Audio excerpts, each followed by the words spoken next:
the fourth-ranked team in the country. First and goal in the second overtime. Barnett hands to Woody. Up the middle. Touchdown! As the Cyclones win it in double overtime. Last week, both Iowa State and Oklahoma were involved in two of the biggest upsets of the season. Iowa State took down the number 2 team in the land. Oklahoma was stunned by Baylor. Today, both these teams play for their place in the bowl season. It's next on FX. These are the days you'll remember the rest of your life. The rest of your life. Here we go.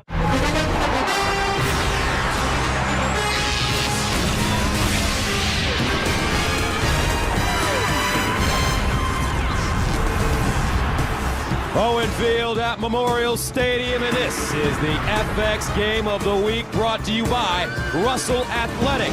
Senior Day in Norman as the 9th-ranked Oklahoma Sooners play host to the red-hot Cyclones of Iowa State. Hi, everybody. I'm Gus Johnson along with Charles Davis, and welcome to Norman. And Charles, you know, sometimes one player can make a difference, and that's what has happened with this Iowa State team. Once they made a change at quarterback, they managed to find their groove. Ended a 4-game losing streak and are 3-0 behind a freshman named Jared Barnett. And since he's come into the game for Iowa State, he's increased the dimensions of their offense. He can run it, averaging around 100 yards per game on the ground himself. He can throw it. And Iowa State did that quite well against Oklahoma State. Threw for 376, ran for 84, 460 total yards, and they sprang the big upset. As for Oklahoma, they saw their national championship hopes slip away last week with their loss in Waco to Baylor. Now they shift their focus to winning the Big 12 championship. If you ask the guys internally, they'll tell you the #1 focus at OU every year is to win the Big 12 first and then move to national honors. But let's be realistic. This team was #1 in preseason. They had their eye on the big prize right from the start. Quarterback Landry Jones, linebacker Travis Lewis, 2 All-America caliber players. They were here this year to win a national title. They'll readjust their goals now. And if they win this week and beat Oklahoma State next week in Bedlam, they can win the Big 12. All right, a lot of talented players on the field. That brings us to our Sprint Superstar Spotlight. At cornerback for Iowa State, Leonard Johnson was terrific last week against Oklahoma State, helped holding down Justin Blackman, their All-America wide receiver. And for Oklahoma at defensive end, Frank Alexander has hardly been blocked all year, a prime candidate for Big 12 Defensive Player of the Year. So coming up from Norman, 15 seniors will play their final home game against an upset-minded Iowa State team. Kevin Frazier, Marcus Allen in the studio, coming up next.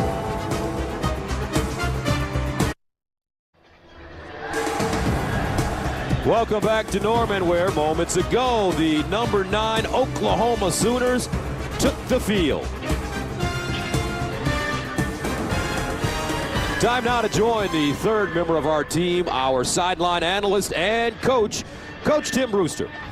Thank you, Gus. The wind is going to play a huge factor in today's game. It's going to be really hard to throw the ball. It's going to be hard to kick the ball. The Iowa State Cyclones are coming off the biggest win in school history, but they get no pats on the back. Young Jared Barnett's going to have to do a great job today of extending plays and winning with his legs. The other thing, guys, Iowa State wants to tilt the field with the kicking game. Field position's going to be critical. For Oklahoma, it's senior day. They're coming off a tough loss to the Baylor Bears. This needs to be, guys, an angry Sooner football team that imposes their will on the Iowa State Cyclones. Oklahoma's playing for a Big 12 championship, man. Today is a must-win game. Gus? All right, Coach Brewster, thank you very much. And speaking of the weather, the wind certainly a huge factor in this game. 45-mile-per-hour wind gusts at kickoff time, and we're expecting rain in the forecast as well. So Oklahoma won the toss, deferred. Iowa State will receive the football. How about Paul Rhodes in his third year? He's 44 years old, truly one of the most talented young coaches in all of college football. He's coming off the biggest win in school history, a 37-31 double overtime win against Oklahoma State. Meanwhile, Bob Stoops, his team fell to 8-2 overall, 5-2 in conference play with that 45-38 loss to Baylor in Waco last week. However, he is 6-0 all time against Iowa State.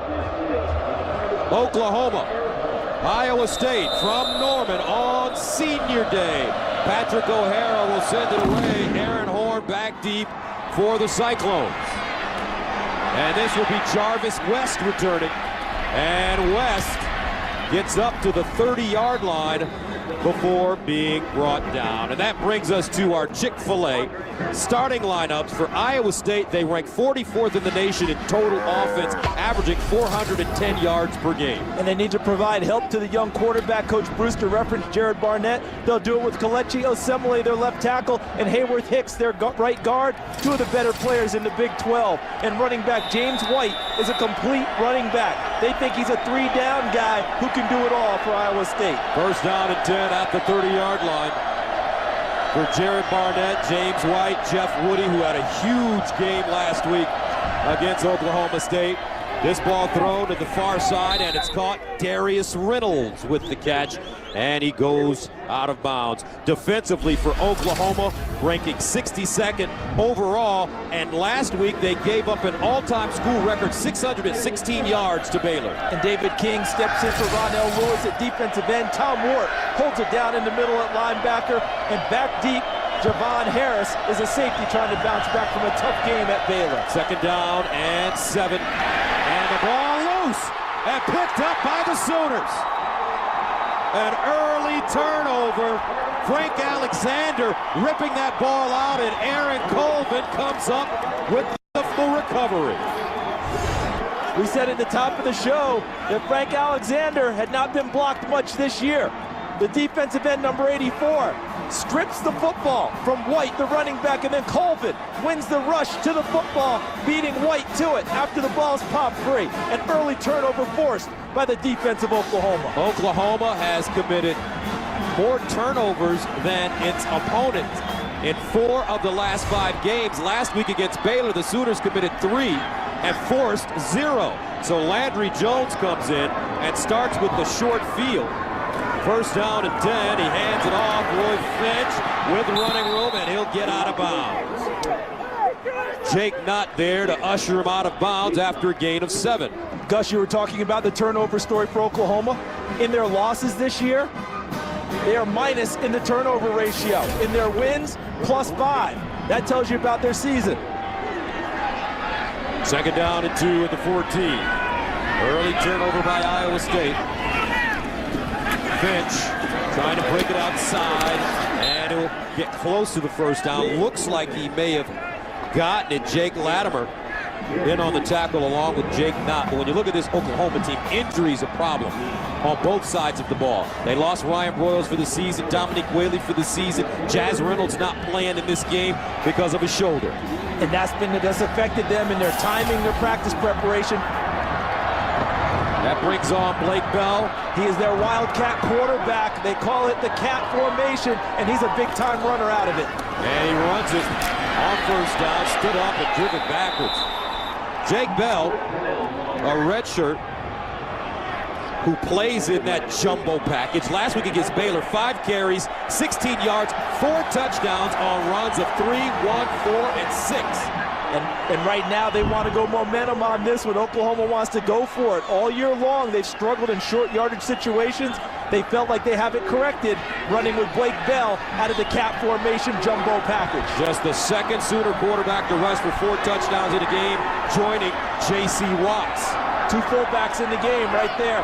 Off 4th down and 1. They run the option. First down. Blake Bell.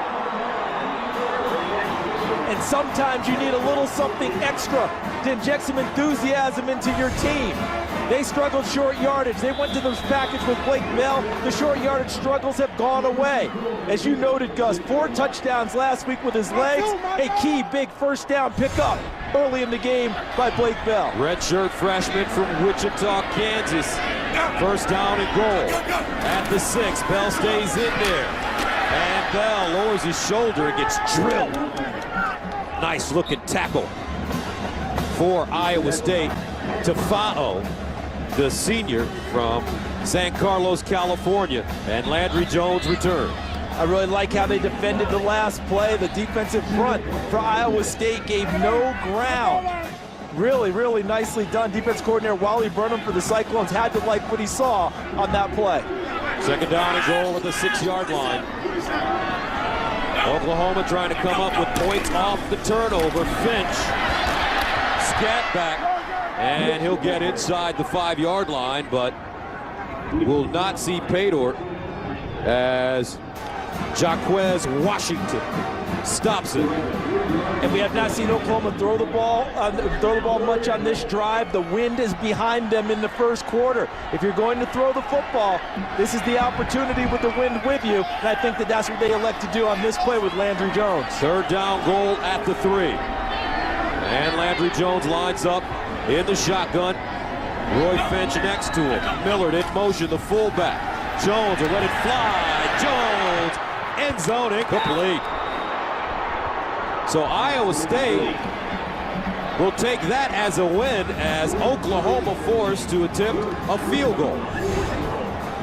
And coming right at you, Landry Jones looking for the window to throw the football, scanning the field. Finally, he's covered well, trying to find Finch, but A.J. Klein, number 47, terrific coverage.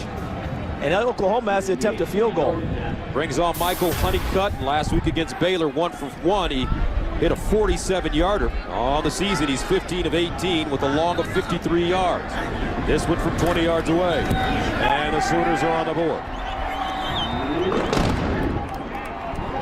11:15 remaining in the first quarter. And here comes the redshirt freshman, Jared Barnett, trying to lead this Iowa State Cyclone squad to their 4th straight win.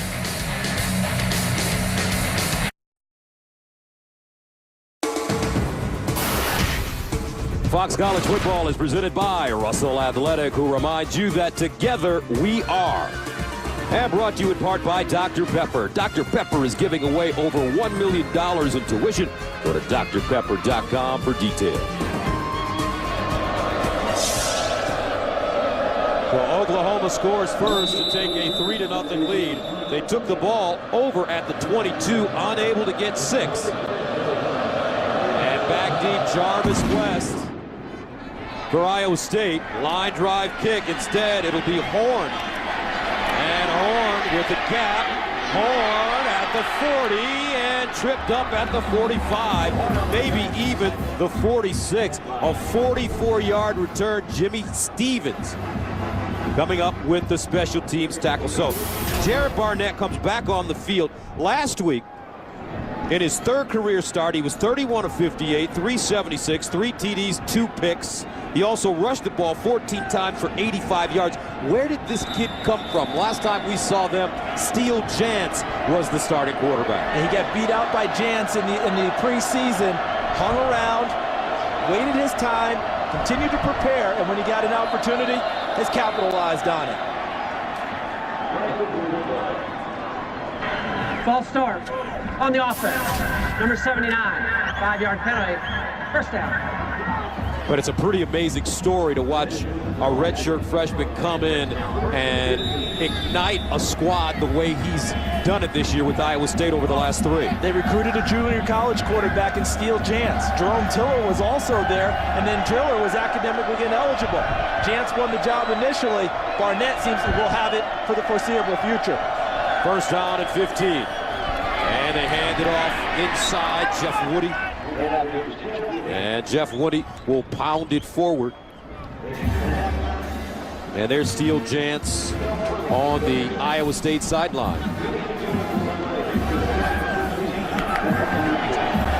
Barnett faced with a 2nd down and 12 down at the 43.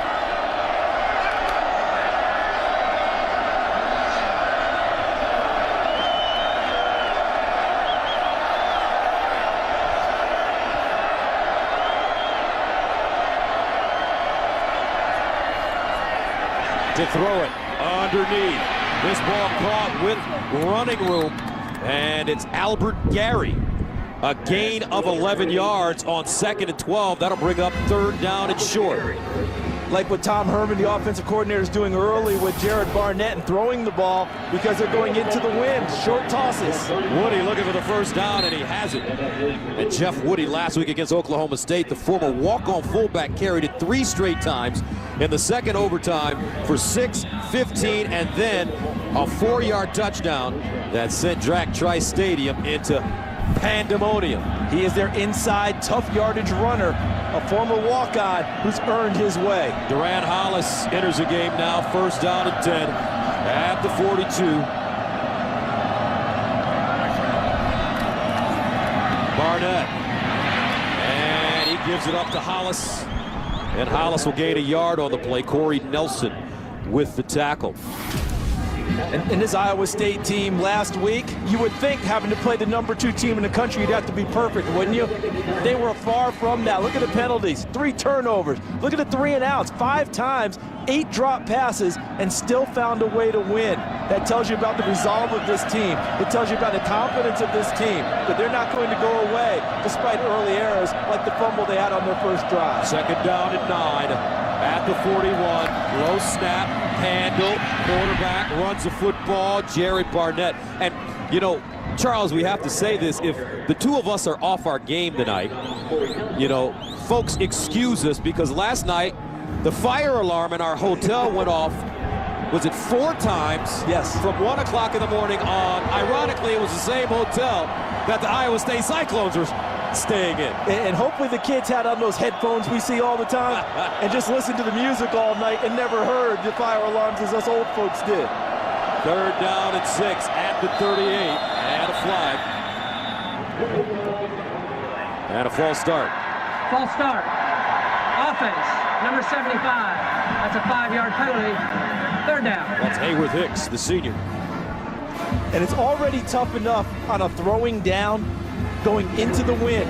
And I was down on the field in pregame, and that wind is gusting pretty strong. So as you're watching your television, that wind is in the face of Iowa State, coming directly at them. They're trying to throw the ball short and use their wide receivers' legs to pick up the necessary yardage. Third down and 11 at the 43. James White in the backfield next to Barnett. Barnett to throw. He's got a receiver and caught. Darius Reynolds holds on to the football as Fleming brings him down, and Iowa State continues to move the chains. And this is a really nice throw into this wind because everything they've thrown before has been of the short variety. Now they stick it downfield, and Barnett puts it right on his receiver. That's a gain of 16. Barnett running the football, and he's dropped. Nice job by Tony Jefferson, sophomore from Chula Vista, California. No Ronell Lewis for this game because of a knee injury. The beast is not here. Remember our first game against Tulsa? We heard about Ronell Lewis and we saw it in action. He's going to miss at least this game and probably the Oklahoma State game with an MCL in his knee. David King stepping in to start to play the other defensive end opposite Frank Alexander. And the injured offensive lineman, Ethan Tufte. And we will see if he can make it up right after this. 3-0, Oklahoma.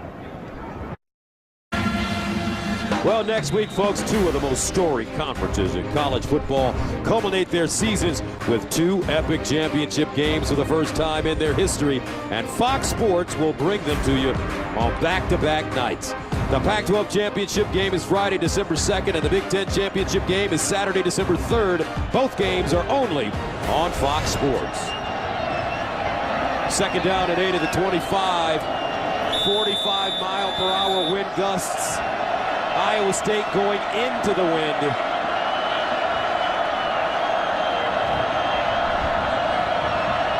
Jared Barnett out of the shotgun. And another fumble! And OU has it again! Corey Nelson with the recovery.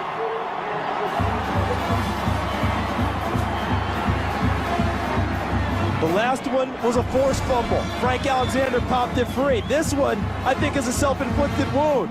Just an exchange, the mesh point between James White and Jared Barnett. Does he take it? Does he pull it out? Tony Jefferson shows up and knocks the ball to Corey Nelson. Sooners come up with their second turnover of the game. So 2 turnovers on back-to-back possessions for the Iowa State Cyclones. And now Oklahoma has it, first down and 10 at the 27-yard line. For Landry Jones, one of the most prolific passers in all of college football. And a first down, they hand it off. And some beautiful running by Brandon Williams, the freshman. And he'll pick up 11 yards on the play. This is the young man we thought we would see in the first game of the year. They brought him along slowly. Now he's getting more carries. Jones Moving out of the pocket. And it's incomplete, intended for Kenny Stills. But with the injury to Dominique Whaley, the walk-on, you know, he broke his left ankle on the first play, week 8 at Kansas State, declared out for the year. Somebody has to get an opportunity to run the rock. And Roy Finch has been that guy in recent weeks. They worry about his size, but he's been toting it quite well, nearly 100 yards per game over the last 3 ball games. And now Brandon Williams gives him the size and the speed that they're looking for at that position. 6 feet, 192 pounds. Here's the handoff. Williams straight ahead. And he'll be tackled from behind by Jake Knott, a 5-yard gain.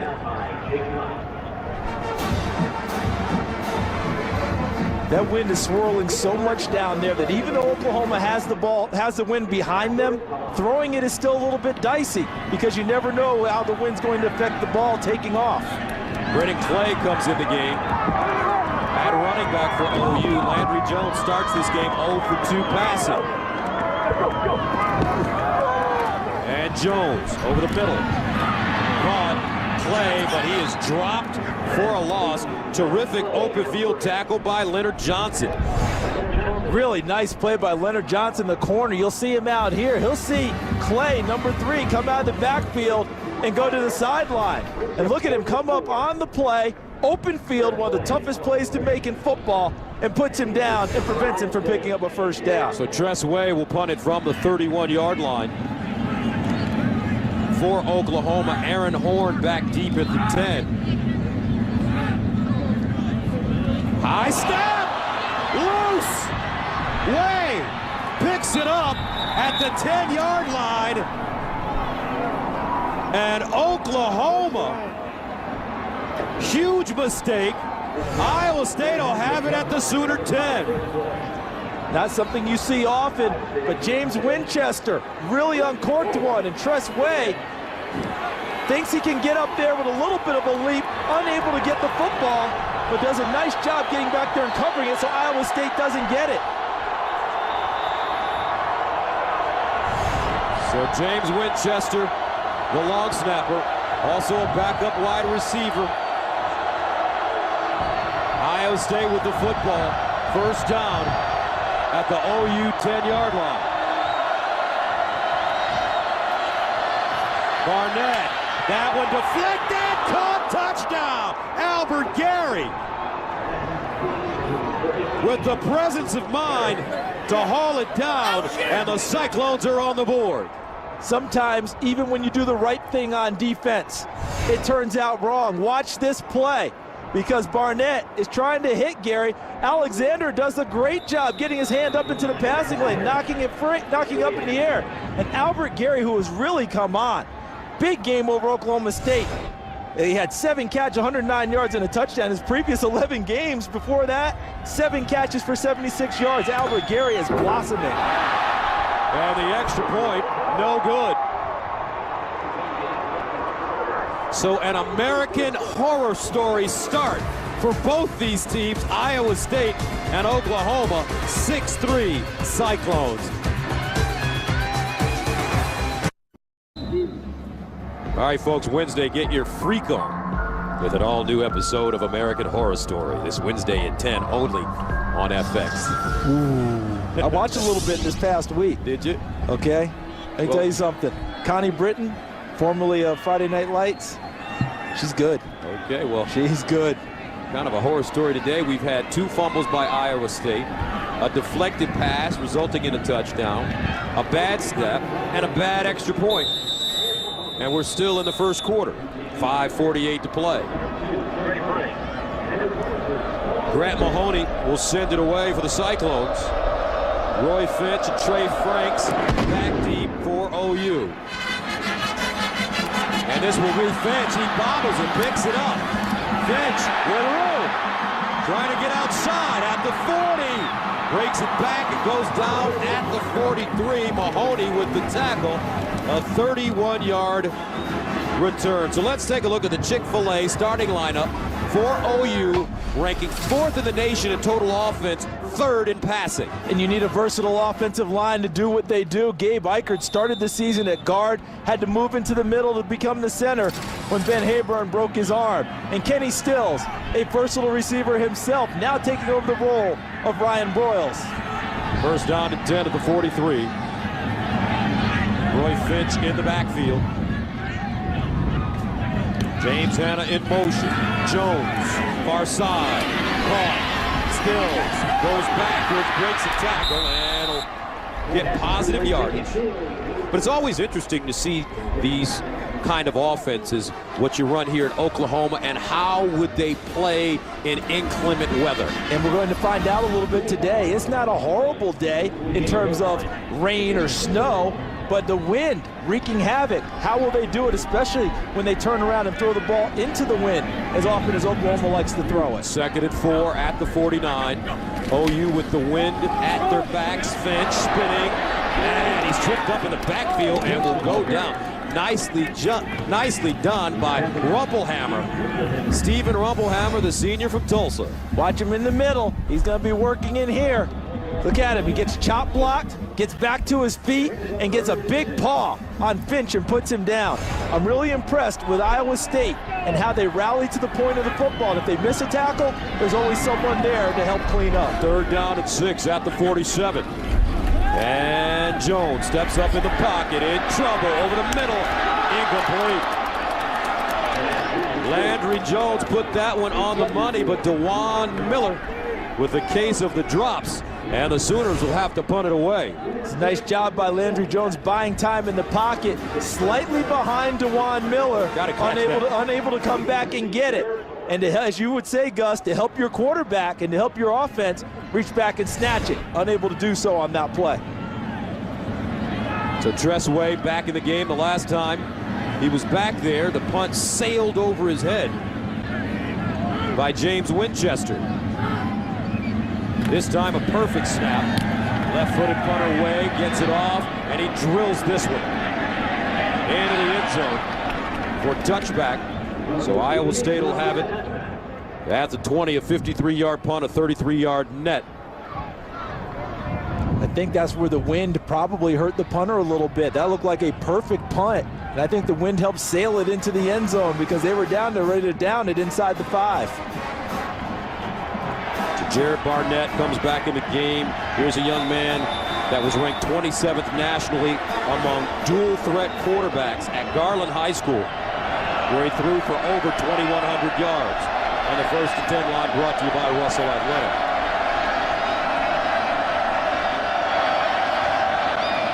Barnett rolls out of the pocket, throws on the right.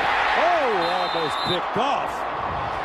DeMontre Hurst had 6 points in front of him. And I think with them going into the wind, the Sooners have told their defensive backs, don't retreat very much. Going to be difficult to throw the ball deep against us. And DeMontre Hurst does everything correctly except catch the football. Barnett 5 of 6, 43 yards. 2nd and 10 of the 20. Jeff Woody in the backfield. And Barnett runs it. Nice move as he cuts. Frank Alexander trips him up. Now it's time to go to Los Angeles for a game break. Gus, Ohio State and Michigan, and watch Denard Robinson because we were trying to figure out how would the Gus Johnson Rise and Fire ringtone app call this play. Denard, the big touchdown. By the way, the app's free. All right, Kevin, great job, by the way, with the Thanksgiving Day Parade in NYC. Had a chance to watch it. 3rd down and 4 at the 26. Barnett, he'll run it, bottled up, and taken down at the 25 by Tom Wart, the middle linebacker. And how about how Frank Alexander played this one. Watch him at defensive end. He squeezes, he rushes the pocket, and then watch him squeeze down the running lane. See, he puts the pressure, and as he goes, he squeezes it down. And as Barnett tries to escape outside, Alexander left him nowhere to go, and the Sooners get to him. So Kirby Vanderkamp stands at the 13. Kenny Stills back deep, and he signals for the fair catch and has it at the 41. A 33-yard punt. Great field position at the 41-yard line for Landry Jones and the Oklahoma Sooners. And Coach Brewster told us at the beginning that the wind would wreak havoc in the passing game and the kicking game when it's against you. We just saw that with Iowa State. A very difficult punt there gives great field position to Oklahoma to start their next drive. And Coach Brew, Oklahoma offensively looking like they're trying to get warm out there. Gus, they've got to take advantage of the win. This is a huge win by Iowa State in the first quarter, winning 6-3 right now. First down and 10 to the 41. Brandon Williams in at tailback. Jones, sideline. This time it is caught. Dewan Miller. Nicely done in front of Leonard Johnson. A 19-yard pickup. And he went up and snatched it over the top of the defensive back, just ran a physical route and used his body to go up and get the football. Sooners quickly to the line of scrimmage. Play action, bootleg. Jones buying time, and he'll slide down at the Iowa State 35. 2:44 to play first quarter. Iowa State with the lead. You surprised the Cyclones have played this well, especially with Oklahoma having the football with the wind at their backs? Especially since Oklahoma couldn't cash in on 2 turnovers forced in the first quarter. I like Iowa State's grit and resolve, and they cashed in on the snap over the head of the punter. Second down and 5 at the 35.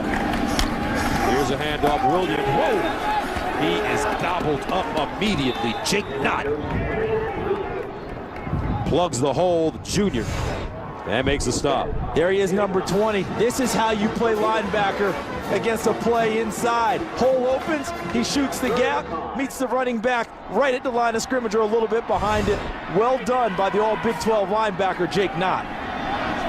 Oklahoma 0 for 4 on third downs. Third down and 5 down at the 35. Jones with time, slides, caught by his tight end, James Hanna. Hanna still running, and he'll pick up the first down inside the 20. On 3rd and 5, they get 17. Jaquez Washington, the safety, with the tackle. And OU wanted a wheel route with Clay out of the backfield, didn't have it, checked it down to Hanna, the tight end, and he runs through the tackle of Jeremy Reeves, number 5, before Jaquez Washington puts him down. James Hanna last week against Baylor, coming off his best game of the season, tying the career high with 4 catches for 91 yards. First down and 10 at the 19. Play action. Jones, incomplete, intended for Clay.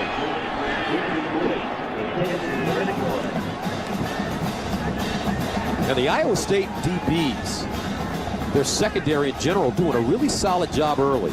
And on that play was designed to go into the end zone. That was a shot play, trying to get it downfield. They took away those avenues. He had to check it down to the back and missed the throw. Second down and 10. Jones again with time. Nobody to throw it to. Finally, he finds a receiver on the far side. Nice strike, Camille Jackson, the freshman from Arlington, Texas. We saw him this summer when we visited Oklahoma on our little tour to try and get acquainted with some of these schools. And we were told then that they liked his potential. Now starting to come on with the injury to Broyles. Jazz Reynolds not playing. He's got to take a bigger role, and they liked his hands in the summer. They loved his hands on that catch. First down and goal at the 7. Clay lines up as a single setback. Play action.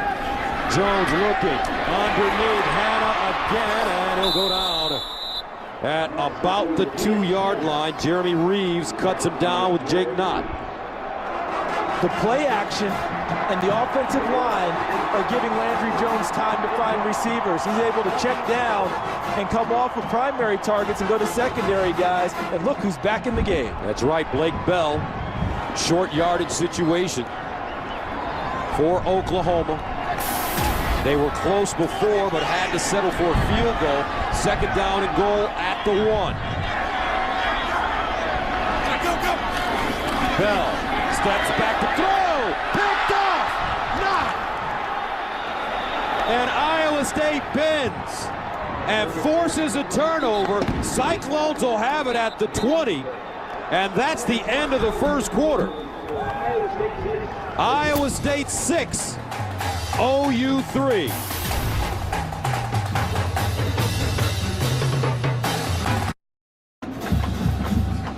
Welcome back, 6-3. Iowa State with the lead as Blake Bell throws an interception in the end zone. And how about Coach Rhodes? It looks like Oklahoma State wasn't enough for him last week. You know, the reputation was every year they pick off someone, beat someone they're not supposed to beat. Nebraska 2 years ago, Texas last year, now Oklahoma State. This Iowa State team is showing us that that game is not something they're satisfied with. They're not kicking back and saying, that's enough for us. Great year. They've come to win this game today. First down and 10 now after the interception as we start the second quarter at the 20. For Jared Barnett, the redshirt freshman from Garland, Texas.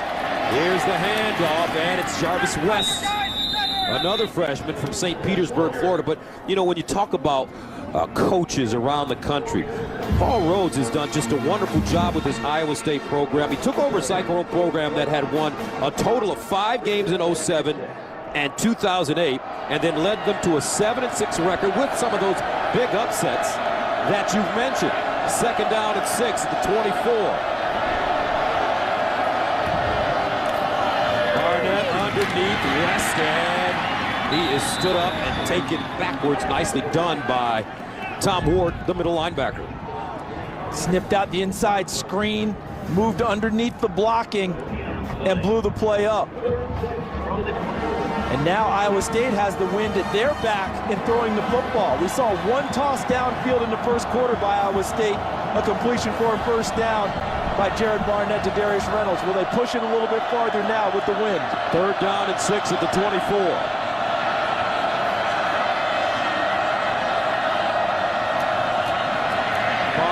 With time, steps up. Oh, and he is tackled before he can get some momentum by Tony Jefferson. A loss of 2 on the play. And Iowa State will have to punt it away. You hear all the time about hybrid players. Tony Jefferson plays outside linebacker and also can play free safety. And you see the tackling ability. He can play near the line of scrimmage, reads his keys, and the coverage was excellent downfield. Barnett nowhere to go with the football, allowed Jefferson to make the play. Kirby Vanderkamp sends it away. Kenny Stills lets it take a bounce. And it will take an Iowa State bounce and keep rolling all the way to the 21.5. A 56-yard punt. 6-3, Iowa State. Landry Jones has to get the OU offense going. Welcome back to Norman. 13:05 to play in the second quarter. Iowa State on the road with the 6-3 lead as Landry Jones comes back on the field against Baylor. Jones threw for 447 yards, no touchdowns and an interception. First time in 25 games without a passing touchdown. First down and 10 at the 21. Play fake, Jones over the middle and caught. Miller in traffic, and he'll get up to the 40-yard line, a 20-yard gain. Gus, he must have heard you. Remember when you got on DeJuan Miller and said, you got to catch that one? The one that was behind him a little bit? Look at this. Behind him a little bit, he turns and makes the catch. Inspiration. And DeJuan Miller comes through for the Sooners on a nice throw by Landry Jones through the wind. Earlier during the season, Coach Stoops wanted DeJuan Miller to be more competitive with his body, and we're seeing that over the last couple of plays. Kenny Stills on the slant gets it to the Iowa State 45. Washington with the tackle. Now here's a man that's competitive with his body. Kenny Stills can go up and make any type of a catch. Great body control and a good amount of strength too. Jones dancing out of the pocket, throws a looping pass, and DeJuan Miller comes up with the reception. Landry Jones with nice touch on that football. I wonder if that was a little bit of the wind there, Gus, with because about how looping it was. I thought he wanted to come out there and really line that one up, and it ended up sailing on him a little bit. DeJuan Miller came back and got it. Jones now 9 of 13, 104 yards. He's finding his rhythm. Second down and 2 of the 36. Second man through, Miller. And Miller will pick up the first down. Jake McDonough, the junior nose tackle with the stop. And Coach Brewster, you'd love to see more Millard in this game, wouldn't you? I would love to see him line up here with 2 tight ends, 22 personnel. Let Millard play tailback. Let him run the football, Gus. I think into the win, he's a huge factor in this football game as a runner. Love that 22 personnel. As you talked about, 2 tight ends. The second part of the 22, 2 backs in the backfield. Millard 6'2", 250. First down at the 34. And Millard once again, he'll push the pile forward. A 2-yard pickup. Jake Knott grabs him by the ankle.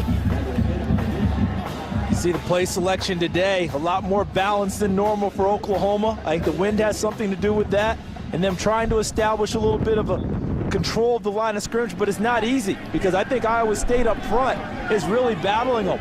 Rumpelhammer, 97. McDonough, 94, been stout inside. And they hand it off to Finch. And Finch goes down at the 29-yard line. A.J. Klein with the tackle. Watch the line play. Who's going to reestablish the line of scrimmage? Is it going forward or backwards? And Iowa State controls the line of scrimmage. That was a good run for Finch to get what he did out of that. Because I thought the defensive line for Iowa State stonewalled Oklahoma. Finch got a little bit of a sliver. Finch last week, 17 carries, 95 yards. Third down, 5 at the 29. Oklahoma on third down, 1 for 5 this afternoon. Finch looking for the first and has more. Spinning and dropped after a gain of 8 yards on 3rd and 5, but a flag on the play in the OU backfield.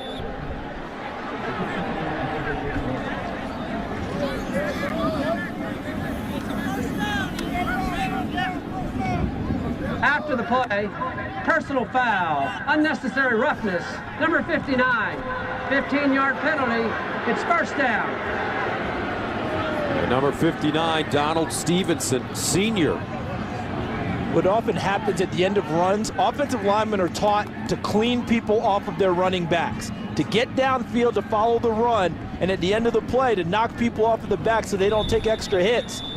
Sometimes as they get close to the play and the whistle's blowing, they're hauling off and smacking someone and getting caught. Oklahoma committed a season-high 9 penalties last week at Baylor. That's their first penalty this afternoon, but a first down at the Iowa State 37. Jones over the middle. And the ball caught by Trent Rattery.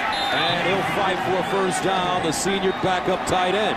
Landry Jones doing a nice job making the adjustment, finding his tight ends and guys over the middle. And the adjustment started when Ryan Broyles' injury against Texas A&M. The go-to guy's gone, spread the ball around a little bit more, and the tight ends are becoming a more prominent part of the offense. And I love the way he's throwing the football on this drive into the wind, sharp and tight for most of his throws. 9th catch of the season for Rattery. First down, Jones. Over the middle again. Caught again, Kenny Stills. And Kenny Stills down at the 6. And let's see if they bring Blake Bell back in at short yardage, or after the interception, if they'll leave Landry Jones in the game. Look at the throw and the catch by Stills. You can always tell those really good catchers, they go up, hands only, snatch it out of the air. Stills against Baylor, 6 catches, 75 yards. 47 catches for close to 700 yards coming into this game. First down and goal at the 6. Finch spins, bounces, Finch, and he goes down. And there is a flag on the play. at the 7-yard line, near side.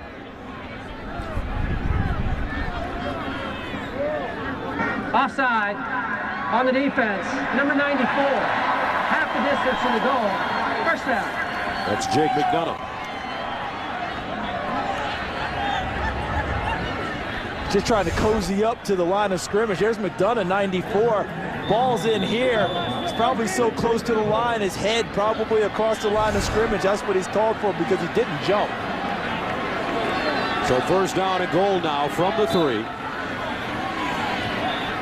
And as you noted, would they bring Blake Bell in or would they stay with Landry Jones in this situation?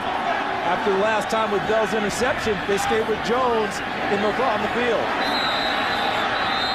And some confusion. Timeout. Oklahoma. And Oklahoma will call a timeout. 8:17 to play, second quarter. 6-3 Iowa State. Sooners knocking on the door.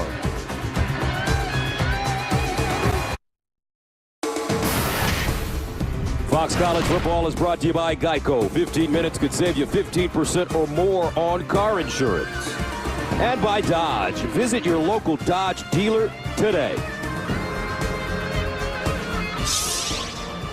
8:17 to play in the second quarter. Iowa State with a 6-3 lead. Oklahoma with the football. First down and goal at the 3. And Oklahoma has had a good scoring percentage in the red zone, 91%, but the Sooners have scored TDs just 64% of the time. 0 for 2 in the red zone today as they bring Blake Bell back into the game. And I bet he doesn't throw the football here. He'll run it. And score. Good call, partner. Sooners put 6 on the board and make it a 9-6 game. This is just power. I mean, 2 fullbacks leading. Offensive line. Bell just hesitates to make sure the blocking forms. See the lead by Millard? There's 74, Shed getting around. Excellent job by Oklahoma blocking on that play.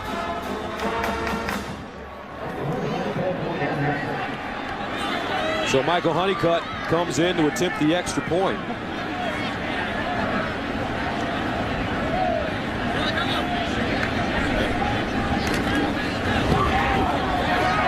And it's up and good.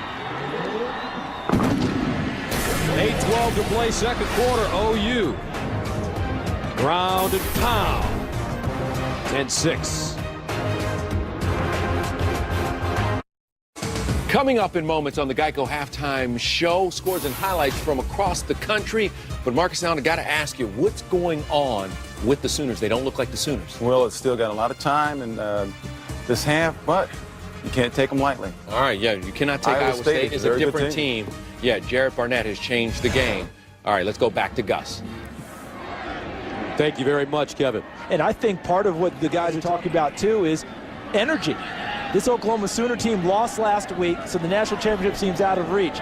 There's not the normal Sooner crowd here today. On a blustery day, Thanksgiving, students aren't here. So the same normal energy you get here isn't there. So Oklahoma's got to manufacture that on their own, playing an Iowa State team that's inspired.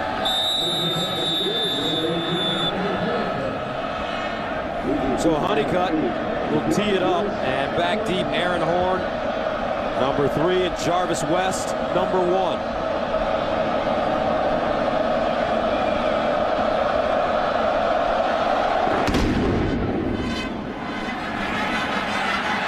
Ball takes a bounce, picked up by West.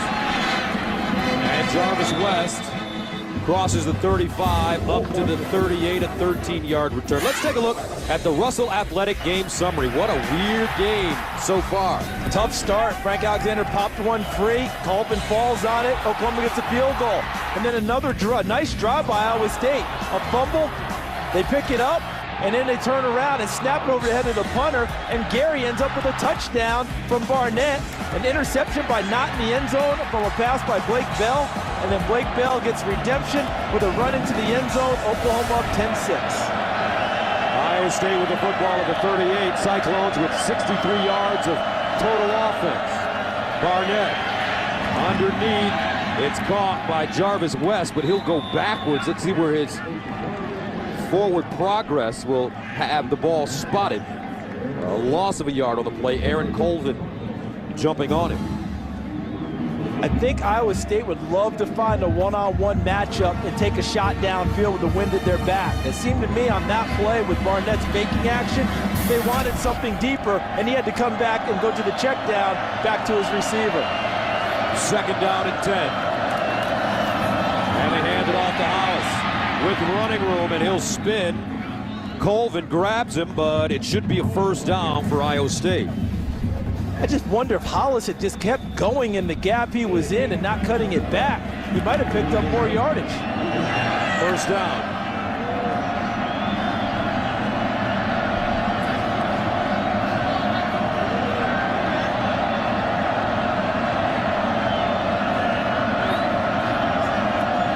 Here's the option, and it will be kept by Barnett. And he'll pick up 3 on the play as Jamel Fleming there to stop him. And there's Casey Walker playing defensive tackle. He ought to know about Jared Barnett, high school teammates, going at each other today. So I'm quite sure he told the locker room, this cat can play. We better be ready. 2nd down and 7. Cyclones at midfield. 6:34 to play in the 1st half.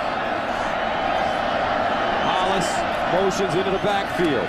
They hand it to him, and he will stumble forward and pick up positive yardage. Frank Alexander on the bottom of the pile. Now the next jump in Jared Barnett's game, and remember, he's just a freshman, is going to be accuracy on 3rd down throwing the football. All year long, they're 41% on 3rd down. Today, just 1 for 4. 3rd down and 6 at the 48.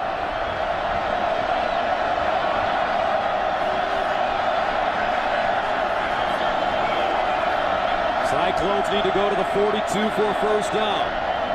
Barnett to the sideline, incomplete.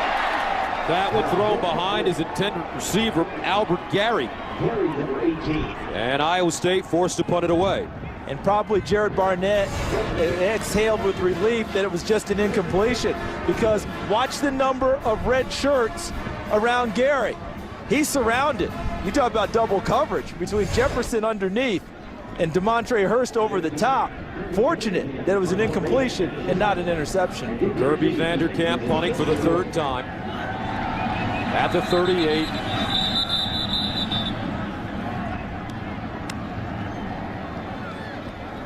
Ball start on the offense.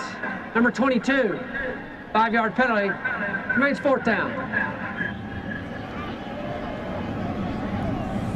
And that's Benton called for the penalty. No one's ever crazy about penalties, but with the wind at his back today, it might actually help the punter a little bit if he uncorks one, because it may give him a little more room to play with. Kenny Stills back deep, and this one shanked. But out of bounds at the 31-yard line. But that doesn't help. That doesn't give you a chance to let the wind help you. All right, coming up, Oklahoma's all-time leading passer, Landry Jones, and the Sooners offense look to put more points on the board after these commercial messages.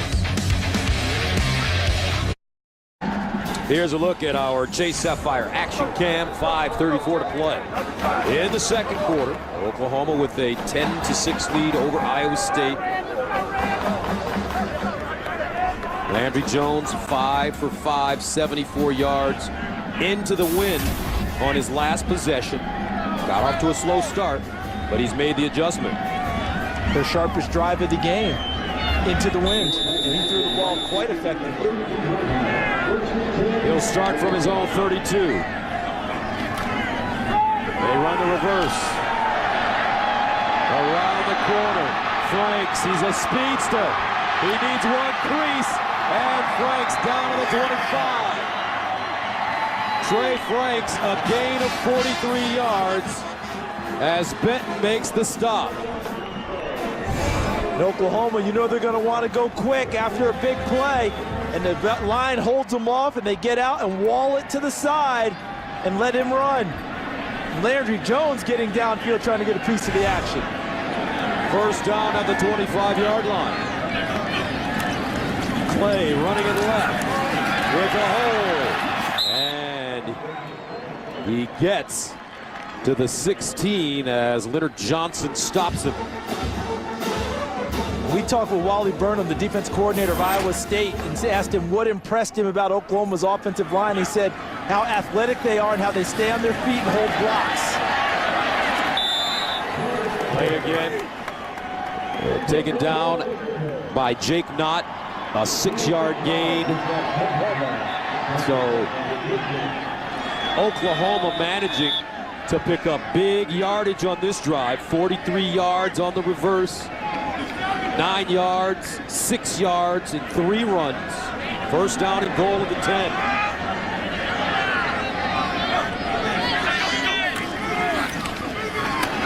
Pitch. Smelling the end zone, dives, and he's down at about the 1. Taron Benton stops him. Watch Shed folding around. Look at the block and the hole he helps provide. Quarterback sneak by Landry Jones.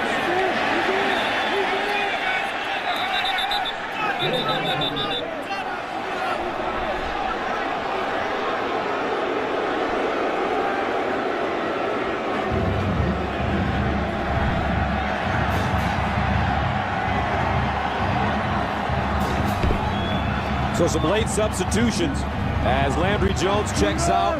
Blake Bell back in the game on third down and goal at the 1. Bell, 6'6", 245.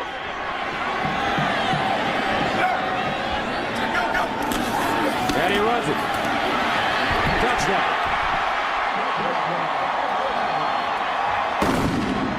Second touchdown of the day for Blake Bell.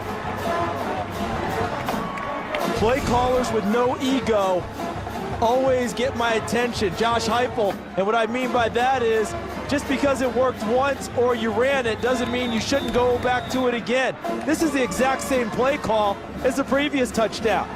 Fullback's leading, power set with the quarterback, and he barrels in. Josh Heupel goes back to what works. The Tim Tebow effect, Charles. So many schools have seen how effective things can be if you have a big, strong quarterback that can power his way into the end zone in short yardage situations. Josh Heupel knows it. And to tag onto that, the increase of the Wildcat and how you have to expand it. Because the Wildcat's great with running backs. But if you have a person who can throw it, it changes what a defense has to do in terms of coverage. As we saw Josh Heupel up in the booth. Because despite the interception Blake Bell threw, he's a quarterback first. So now if you want to run Wildcat out in the middle of the field, anywhere else but goal line, now the pass threat has increased what you're doing with the Wildcat set. So on the drive, 6 plays, 68 yards, all runs for Oklahoma, scoring in 2 minutes and 12 seconds, and the big run was the reverse of 43 yards. Trey Franks getting inside the red zone. 3:22 to play, second quarter, 17-6. Oklahoma got off to a slow start offensively, but now they found their mojo. Line drive kick picked up. West. And West will push piled forward and get to the 45, a 20-yard return. Now, don't forget, folks, tomorrow, Fox NFL Sunday has a full slate of games, including the Vikings taking on the Falcons, the Bears, and the Raiders. Coverage begins tomorrow with the Fox NFL Sunday pregame show at noon Eastern, 9 Pacific. Check local listings for the games in your area. Playoff jockeying has already begun in the NFL. The Packers are clear favorite ahead of the field. Who's going to come up behind them? We look at the first 6 possessions of Iowa State. Touchdown, 3 punts, and 2 fumbles. A great field position at the 45. Here's the run, Woody. And Woody stopped by Aaron Colvin, but it will be a gain of 4 yards on the play. See how the wind puts pressure on the team defending that end? because Oklahoma, the last 2 kickoffs weren't very deep, good field position. The second one, they actually squib kicked it to try and get a little more out of it. Still, excellent field position for Iowa State if they want to take advantage of it. Second down and 6. High snap, handled, handed off, Woody, power of football, and he gets to the 40. An 11-yard gain as Tony Jefferson brings him down. This is a power play, as you described, Gus. It looks like it's going to be a sideways run, but watch there. See, Woody comes back, and they brought around number 86, Kurt Hammerschmidt, the tight end, to be the lead blocker. First down at the Oklahoma 40. They throw it out wide. Ball caught by Gary. Beautiful running after the catch. He'll pick up some nice yak, 12 yards. Tom Ward, the middle linebacker, stops him. Nice cut by Gary, because watch Proctor 27. He's so physical on the block, he overran the play. Gary comes inside of it and picks up big yardage. Play action. Barnett rolling. And he'll dump this one out of bounds. Frank Alexander with pressure. Tell you what, I love Frank Alexander. From the very first game we saw him, he has been balling out this year. The difference between healthy and playing hurt we've seen this year. Last year, Frank Alexander had an injured ankle, high ankle sprain all year long, limited his effectiveness. He's been healthy all this season and has balled straight from play 1 this year. Second down and 10 at the 28-yard line. Jared Barnett, the redshirt freshman, 3-0 as a starter. Deflected, picked out! Whoa! Watch out! Sprinting toward the end zone. Lewis breaks a tackle. Touchdown OU! On senior day, Travis Lewis goes 63.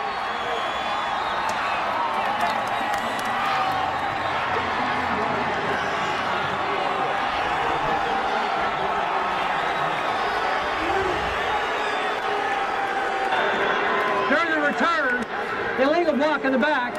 Number 12 on the return team. That's a 10-yard penalty. First down. Wow, and we'll come back. Jamarcus McFarland wearing 12 this afternoon. Normally number 97. Wearing it in honor of Austin Box, their teammate who passed away last May. Tom Ward, number 21, bats the ball in the air. Another tip pass by Oklahoma. Lewis picks it off and appears to take it the distance, but there's the block behind him. Number 12 out, Jamarcus McFarland with a clip in the back, and that brings it back. And really, it seemed to be an unnecessary one. Lewis ahead of the field. Didn't need to throw the block there. Just trying to help his teammate. Takes the touchdown away from Travis Lewis. But Oklahoma getting hands in the passing lanes often this afternoon and tipping passes.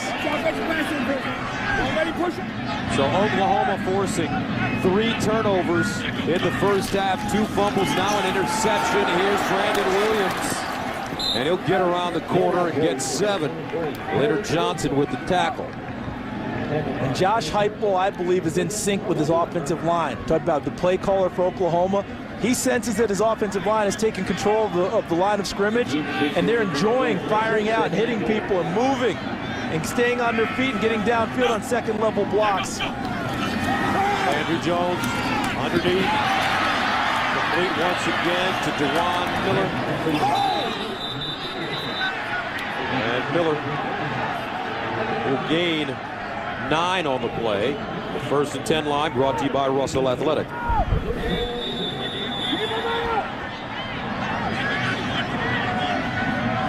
.122 and counting, Oklahoma with 2 timeouts left. False start. Offense.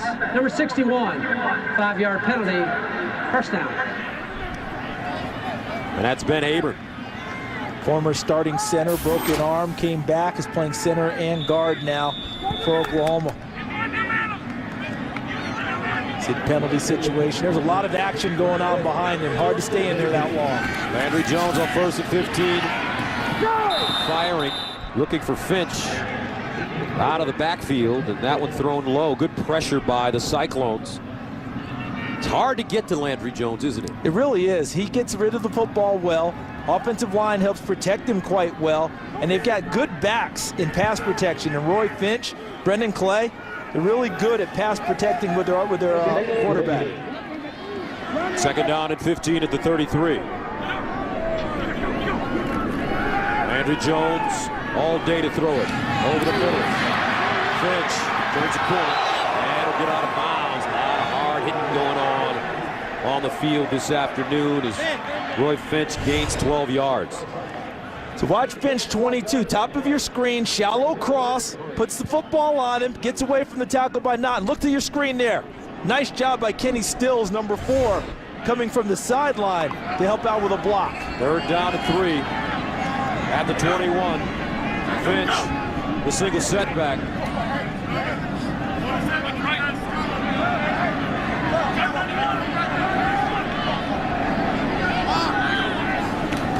Jones, the throw, in trouble, Jones, composure caught, Hanna again with a big catch for a first down at the 10. Jake Knott stops him. An 11-yard pickup for James Hanna.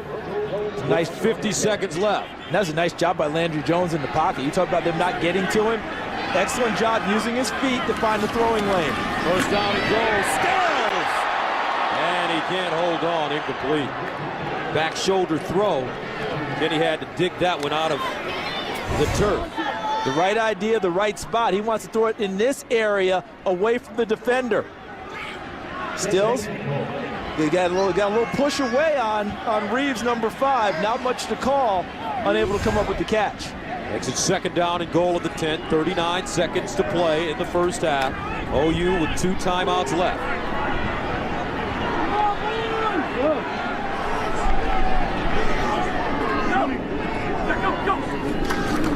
Jones steps up. Oh! Wow. C.J. Morgan had 2 hands on the football, but couldn't hold on. And if this was an interception, to me, this goes on Landry Jones. Look at the ball placement. Look where it is. A little bit behind him. Possibly Stills could have pulled it in, but his momentum's going in the other direction. That's on his back hip, not to his front side. And Morgan doesn't come up with it. One more chance. Third down goal at the 10-yard line for OU.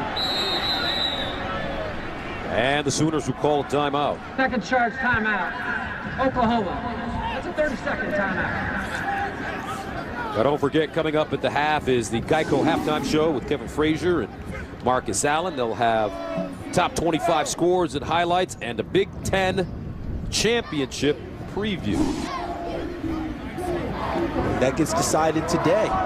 Wisconsin hosting Penn State will decide one side of the bracket. Michigan State sitting around waiting to find out who will be their opponent in Indianapolis on Saturday.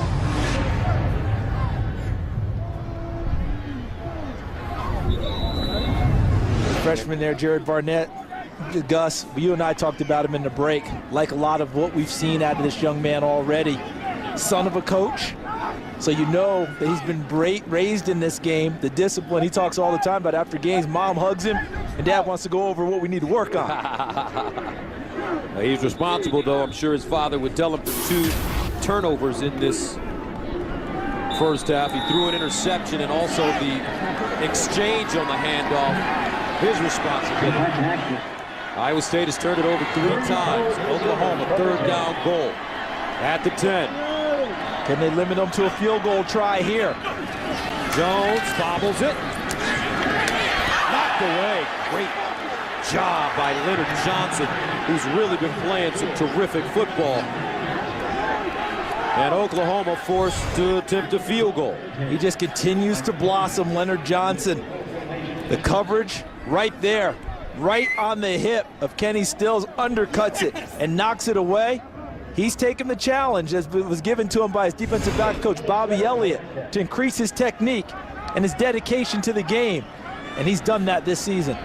So that'll bring in Honeycutt to attempt a 27-yarder, good from 20 this afternoon, and this one is up.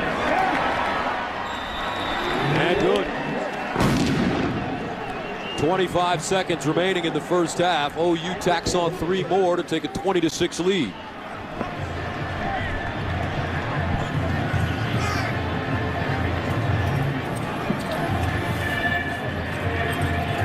If you're Iowa State right now, with the way the kickoffs have been into the wind, if you're Tom Herman, the offensive coordinator, you're saying to yourself and you're saying to your quarterback, Jared Barnett, you might get a few shots at throwing this thing downfield before this half is over. They have not been able to get the kickoff very deep from this end of the field. So they should get decent field position to start. They should get a couple of throws to take a shot downfield and try and get points before the half's over. Love the run the OU Sooners are on right now, 17 unanswered. As you noted, partner, a little bit of a slow start offensively, but amazingly enough, when they switched it over and start going into the wind, things picked up for the offense.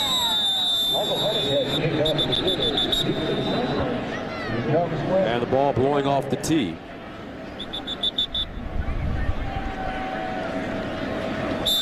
Honeycutt. Looks like Bob Stoops finally found the kicker he was looking for. Yeah, Jimmy Stevens started the season as the kicker, had a leg injury. Honeycutt jumped into the breach. Has kicked awfully well this year. Coming into this game, Honeycutt was 15 for 18 and has tacked on 2 more field goals today. This one caught up in the wind and loose. Oklahoma has it. Wow. Charles, did you see the wind take that football?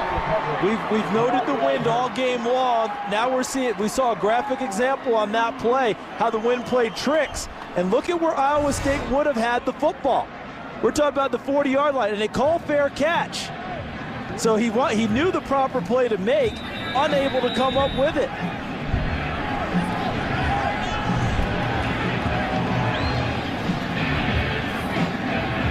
Looked like Jevin Miller, number 55, calling the fair catch, unable to come up with the football. Oklahoma with 1 timeout left at the Iowa State 41. Let's see if Jones takes a shot. He does. Caught. Kenny Stills, a gain of 23. Clock stops on the first down. They can get up to the line of scrimmage and clock it. They can spike the football and set themselves up. See, that clock stopping for the first down is huge for an offense in this type of a play, because the big shot downfield, really well thrown and really well caught by Kenny Stills, despite excellent coverage behind him. Looked like Leonard Johnson. And so with that play, clock stops to set the change. Oklahoma did a nice job running up and spiking the ball to save some time. Stills with 4 catches for 63 yards in the first half. On second down, Jones. And intended for Roy Finch. He wanted a flag. Jake Knott in his hip pocket.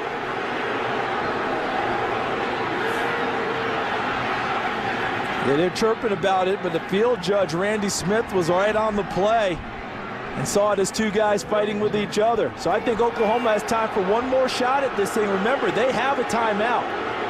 So they know what they're playing with here. They've got time. Don't take the sack. They have time for 1 more shot. Trips at the top of your screen. Jones dumps it off and incomplete. Finch, the intended receiver, with 6 seconds to go, and they'll bring on Honeycutt. That's a nice job to me by Iowa State after the first big play and the momentum play on the pass by Landry Jones of shutting it down and forcing a field goal attempt. Michael Honeycutt, the redshirt freshman, at one time was ranked by one of the services as the 17th best kicker coming out of Pierce High near Dallas. He's already nailed 2 from 20 and 27. This will be from 36 yards away. First timeout, Iowa State, 30-second timeout. And Iowa State will call timeout. And with this wind, not a gimme. You know, we saw it on the kickoff, how the ball fluttered around if the wind catches it. So this is not a chip shot from 36 yards. Fellas looking pretty smooth there, aren't they? Yeah, they look pretty good. And how about Kevin? You talked about him doing the parade yesterday, and then back to LA, work today. Hard-working man in that wind. causing some problems for both teams in the first half.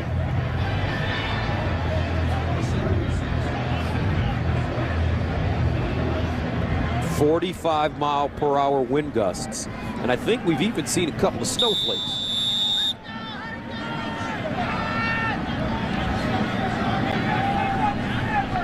So Michael Honeycutt from 36 yards away. Good snap, good hold, and a perfect field goal. Honeycutt 3 for 3 in the first half, and that takes us to the end of the half with the score: Oklahoma 23, Iowa State 6.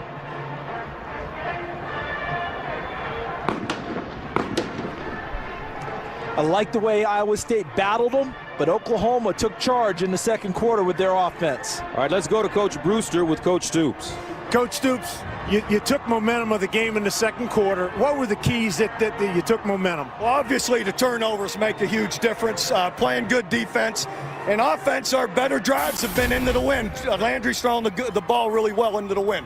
Coach, how much of a factor is the wind in your game plan today? Oh, listen, we're kicking and throwing the ball. We're talking about it all the time. What we can manage, it's pretty tough. Thanks a lot, Coach. Jim, thank you. All right, it's halftime here in Norman with the score 23-6. Oklahoma will have the football to start the second half. We'll send you to Kevin Frazier and Marcus Allen in Los Angeles. The Geico halftime show after these messages.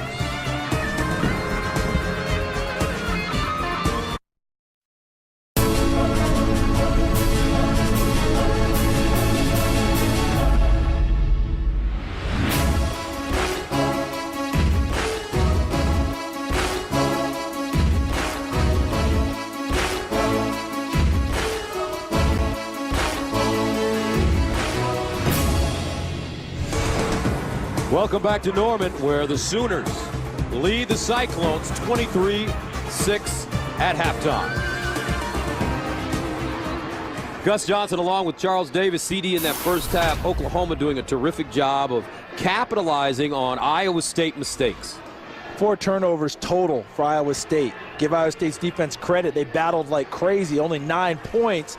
But when Oklahoma had opportunities, especially in the second quarter, against the wind, the offense really started to flow for them. And one of the big plays, let's take a look at our Capital One playbook. The reverse by Oklahoma. What a play, because watch what they do. Okay, the left tackle is Donald Stevenson. The center, Gabe Eichert. They get out and run. And look at this, the blocking downfield. That's Stevenson, number 20, working on number 23, Leonard Johnson. Downfield, Landry Jones gets to block the quarterback, and the center, Gabe Eichert got downfield too. The ability of Oklahoma's offensive line to run and make plays on their feet in space.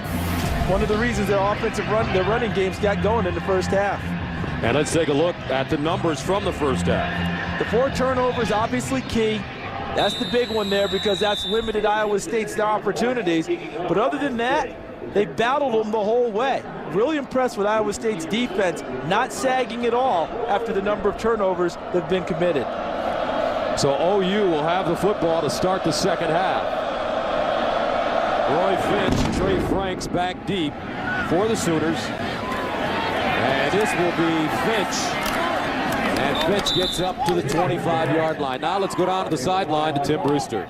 Thank you, Gus. Bob Stoops and the Oklahoma Sooners want to play a very clean second half. They want to take advantage of the win. 26 out of 29 points against the win. When they've got the win, they got to take advantage. They want to pound the rock with Trey Millard and eat the clock. Iowa State running on first down must not be predictable. Ball security is a huge issue when they get the opportunities in the red zone. Score touchdowns, man. All right, thank you very much, Coach Brewster. So Oklahoma's Landry Jones takes over at the 25. James Hanna in motion. And they hand it off. Williams. All sorts of running room, and he'll pick up a first down. That's a 12-yard pickup. A.J. Klein, the middle linebacker, with the tackle. Look at this, Gus. Coach Brewster just talked about it. 26 of the 29 points scored today against the wind. No one would have thought that coming into it because of such a factor wind usually plays in games like this. First down at the 37. Jones, short drop. Over the middle, incomplete. Ball intended for James Hanna. Hanna with a terrific first half receiving the football. 3 catches, 33 yards. Sometimes when they're too easy, they just don't make it. But I think on that play, James Hanna was trying to catch the football and turn upfield before he ISO'd it and put it away, tucked it away against his body.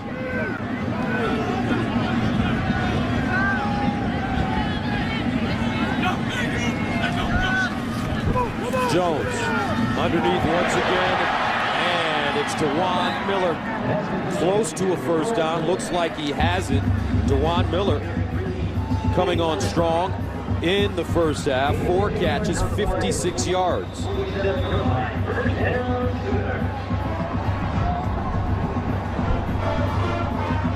And they give him the first.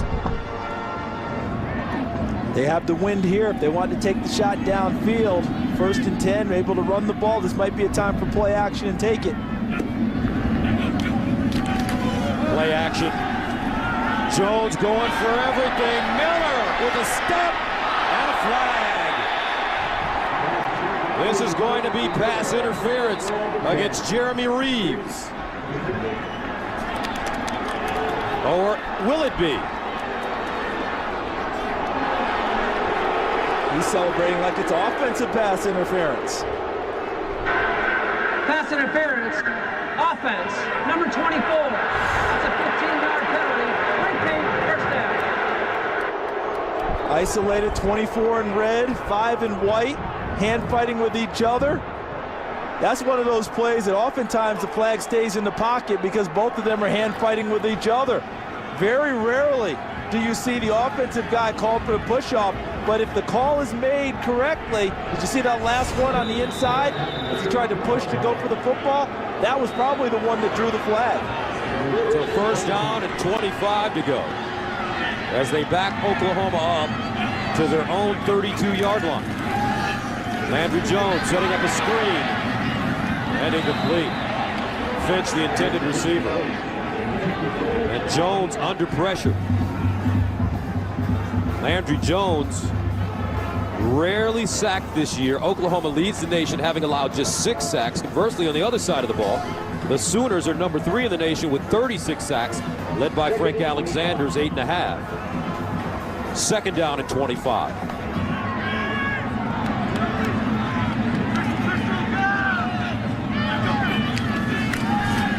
Jones caught by Miller out of bounds in front of Reeves. Reeves came within a whisker of batting that football away. Guy jumps the route. Just missed that opportunity. Nice concentration by DeJuan Miller to haul that one in. DeJuan Miller, 7 catches, 77 yards. He's averaging 13 yards a grab, 3rd and 14 at the 43. They need to go to the Iowa State 43 for first down. Jones bouncing out of the pocket, buying time, and he'll step out of bounds just in front of the line of scrimmage. Jake McDonough giving chase, and Oklahoma forced to punt the ball. Nice series by the Iowa State Cyclones defense. Oklahoma gets the ball with the win to start the second half, up 23-6 in Iowa State. After an early scare on the deep ball when everyone thought it was going to be pass interference, it turned out it was against Oklahoma. They shut them down and forced the punt. Tress Way, his last punt, 53 yards. Aaron Horn standing at his own 10-yard line. And Horn with the fair catch at the 13. A 41-yard punt. Turnovers have been a problem for Iowa State. 2 fumbles, 1 interception, and a muffed punt. This was early in the game. First series for Iowa State. Then on another series, they were going in, looked like they get points. Missed the mesh point. The block pass by Tom Wharton, the interception by Travis Lewis, and then the punt, the muff punt there by Jevin Miller. Excuse me, the muff kickoff. Iowa State with 104 yards in total offense. Oklahoma has 317. First down at the 13 for Jared Barnett. Out of the gun. And he'll run it. Barnett, a lot of running room, dives, and depending on the spot, he may have a first down. Travis Lewis chasing him, and he gets up a little woozy. Travis Lewis with a little emphasis coming over the top at the end of the run. Watch Barnett find the gap, coming right at you. And he takes off, stumbles a little bit. You see Lewis landing on top of him. And now, first down, as Jeff Woody dives forward and picks up 3 in front of Jamel Fleming.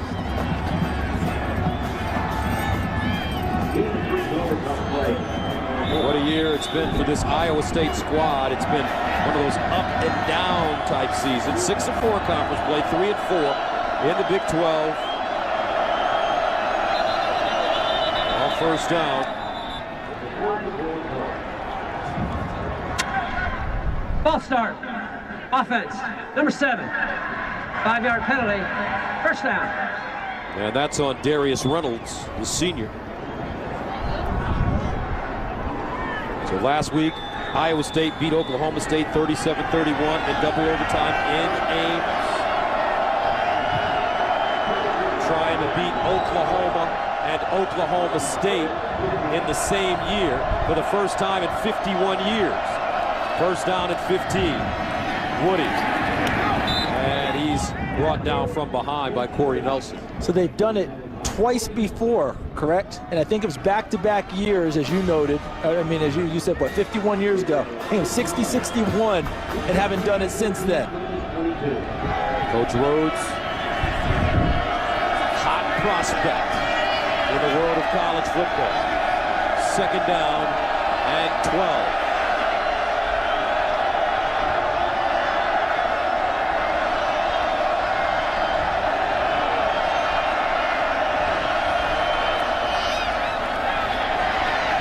They'll go for a long ball, and it is incomplete.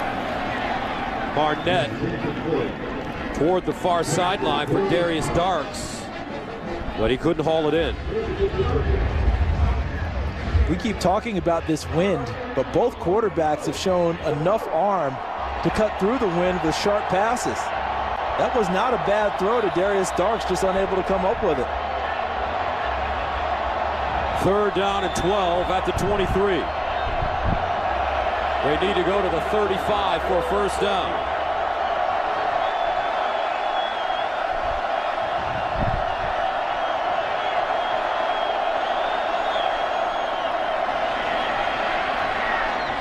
And it's caught, but not enough for a first down as Barnett threw it over the middle to Jarvis West, and it'll be about a yard short.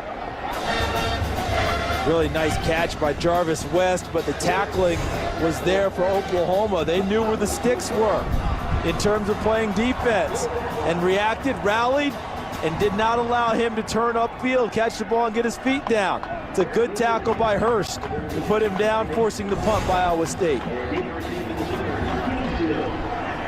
Fourth punt of the afternoon for Vanderkamp. And this one gets caught up in the wind and goes out of bounds. Let's see where they mark the football. Oklahoma will have it at their own 40. 26-yard punt.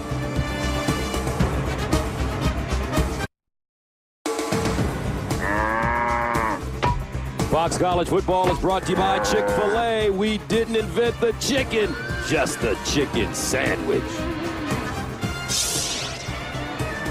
Welcome back, 23-6, Oklahoma with the football and the lead at the 40-yard line. And our first and 10 line brought to you by Russell Athletic.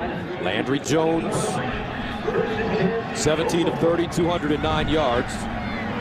No touchdowns, no interceptions. Finch running, slicing, Finch. Beautiful move, and he gets to the Iowa State 40, a 20-yard gain. Jaquez Washington stops it. Look to the left side. Just rolled through that one. Got a night that help from Stills downfield. Jones rolling out of the pocket on first down, and Finch knocked out of bounds. You got to give this Oklahoma offensive line a lot of credit for the way they've been run blocking this afternoon. There's such a multiple team because you hear about them throwing it all the time, and oftentimes teams that throw it as much as Oklahoma have trouble going to the other side and being physical in the run game. We have not seen that at all today from the Oklahoma Sooners. This line has been well synchronized and done a nice job. Second down and 10. I think we were called for in the first half. You let them go.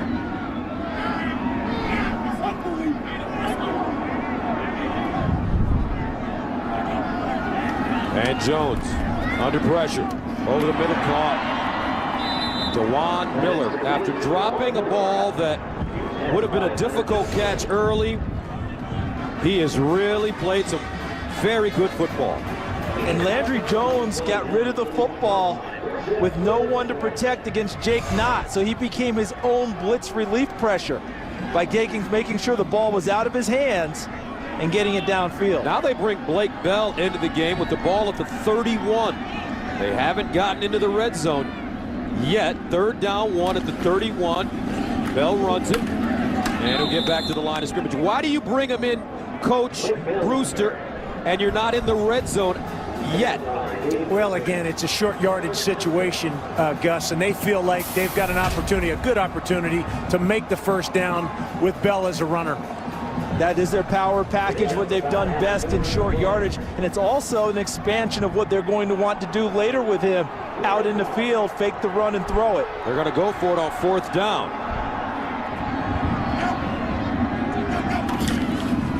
Bell runs it and picks up the first. I don't know, Charles, and not to second guess Coach Heupel or Coach Stoops, but a quarterback like... And this look familiar to you before we get to there, Gus? Does this play look like something we've seen already today? The 2 touchdown runs by Bell, same play. Is that really what you want to do, to take a guy like Landry Jones out of the game? They've been doing this throughout the year, and this is the first package they've found where they've been comfortable in short yardage and goal line. All year they've struggled in short yardage and goal line, trying to run it, figuring it out. This is the package that's worked best for them. And Finch fumble. Iowa State with the football, and Oklahoma turns it over. But that's the problem. 2 different quarterbacks handling the football, and things can happen sometimes. A different feel. Although a great play by Iowa State. Cyclones with it. Nice job by Jake McDonough to force that fumble. Taryn Benton, who recovered it, number 22 on the bench. Iowa State now with the football at the 22. Cyclones have turned it over 4 times. Sooners have turned it over twice. Barnett. And false start. False start. Offense, number 72. 5-yard penalty. First down. Kelechi Osemele, the star left tackle.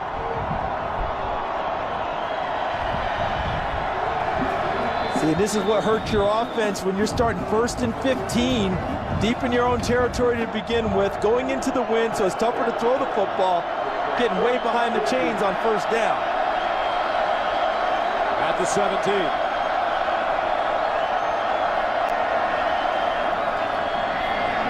And this one thrown up the sideline, incomplete. Intended for Darius Reynolds. Nice coverage by Jamel Fleming on the sideline, pins him to the sideline with his hip. He's going to take a perfect throw to get there and make it. Reynolds reaching up with one hand, unable to haul it in. Second down and 15. .130 yards of total offense for Iowa State. Oklahoma 349. And they hand it off straight ahead, and a lot of running room for Hollis as he picks up 13 on 2nd and 15. Aaron Colvin stopping him from getting the first down. Nice run by Duck Hollis, because now it makes it 3rd and manageable. Cyclones need 2.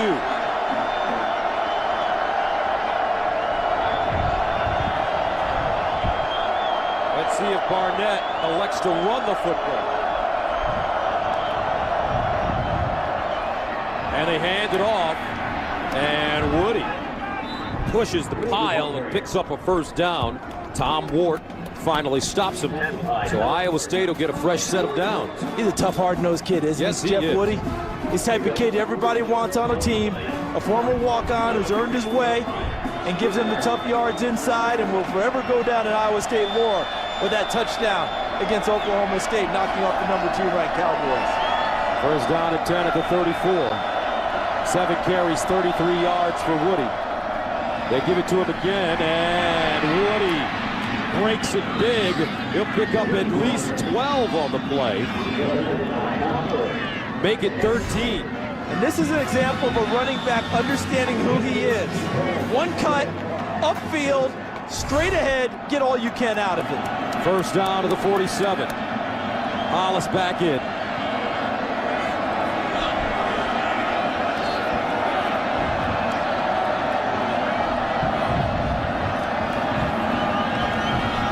And this time Barnett keeps it, and he will be challenged to get back to the line of scrimmage. What's the philosophy on that play? You talk about the mesh, as you say. Yeah, the mesh point, what they're doing is riding the running back a couple of extra steps to see and really ensure which way you want to go. Do you want to give it to him? Does he have better opportunity, or do you have that opportunity? You're trying to get the defense to commit to the running back and pull it out and go the opposite direction. Second down and 10 at the 47. This time they'll hand it straight ahead. Hollis. And Hollis stopped by Colvin, but it's an 8-yard pickup.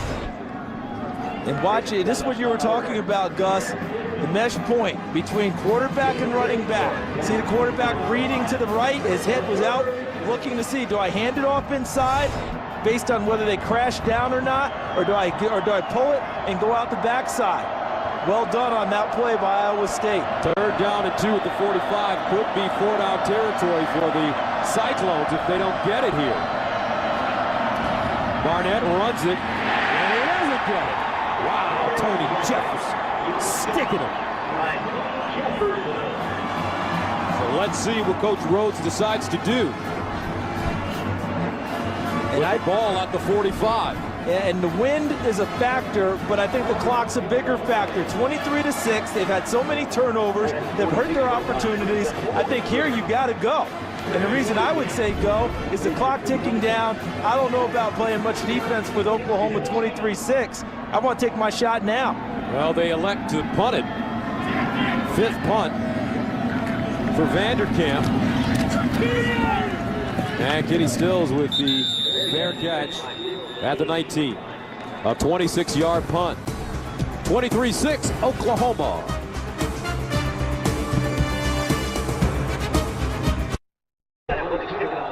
Next week, 2 of the most storied conferences in college football culminate their seasons with 2 epic championship games for the first time in their history, and Fox Sports will bring them to you on back-to-back nights. The Pac-12 championship game Friday, December 2nd, and the Pac-10, the Big Ten championship game is Saturday, December 3rd, and both games are only on Fox Sports. So Paul Rhodes electing to play it safe and punt the ball away. Oklahoma has it at the 20. Landry Jones goes deep. Miller, incomplete. Let's go downstairs to Coach Brewster. Coach Brewster, your thoughts on that 4th and 2 in which Coach Rhodes elected to punt the ball? Gus, I didn't agree with the decision. I don't think there's going to be many more possessions. They're down 23-6. It's all about the message you're sending to your team. Guys, 4th and 2, let's give the ball to Jeff Woody and go get 2 yards. Second down and 10 to the 19. Here's a handoff. Williams trying to get outside. Tell you what, though, Coach Brewster, this Iowa State squad, scrappy. One of their signature sayings is all in, and I guess you have to credit their head coach for the way this team plays and competes. You really do, Gus. Paul Rhodes has done as good a job as anybody in America. He maximizes the potential of his team every game. 3rd down and 7 to the 22. Jones needs 7 yards, and Finch will get him 8. Dion Broomfield with the tackle, but Roy Finch has been very good at doing a little bit of everything, Charles, this afternoon. And they keep worrying about his size, listed at 5'7", about 166 to 170 pounds, but he keeps producing. Intended for Finch. That ball knocked away. A.J. Klein, I believe, got a hand on it. See, I was in total agreement with Coach Brewster about them going for it there, all right, instead of punting it away. But if A.J. Klein comes up with that play, that's when Paul Rhodes would have said, this is why I punted it. I want to play field position. My defense has been fighting and scrapping. I want to give them an opportunity. 2nd down and 10 at the 30-yard line. Brandon Williams lines up behind Landry Jones. Twins at the bottom. Jones drops it off. Kenny Stills. And Kenny Stills roughed up by A.J. Klein after a 7-yard gain. Brings up 3rd down and 3.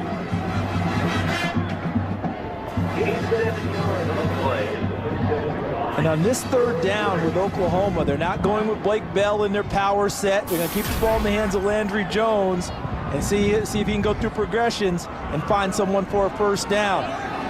Brennan Clay comes in at a running back for Jones.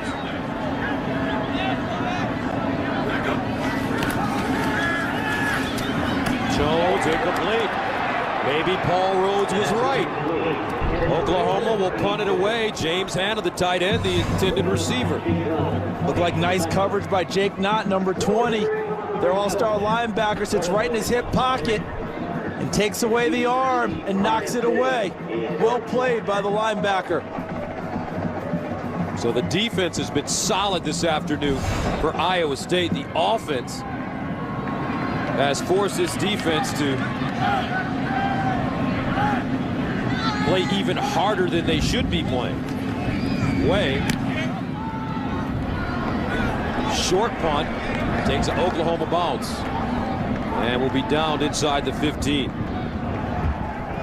A 50-yard punt.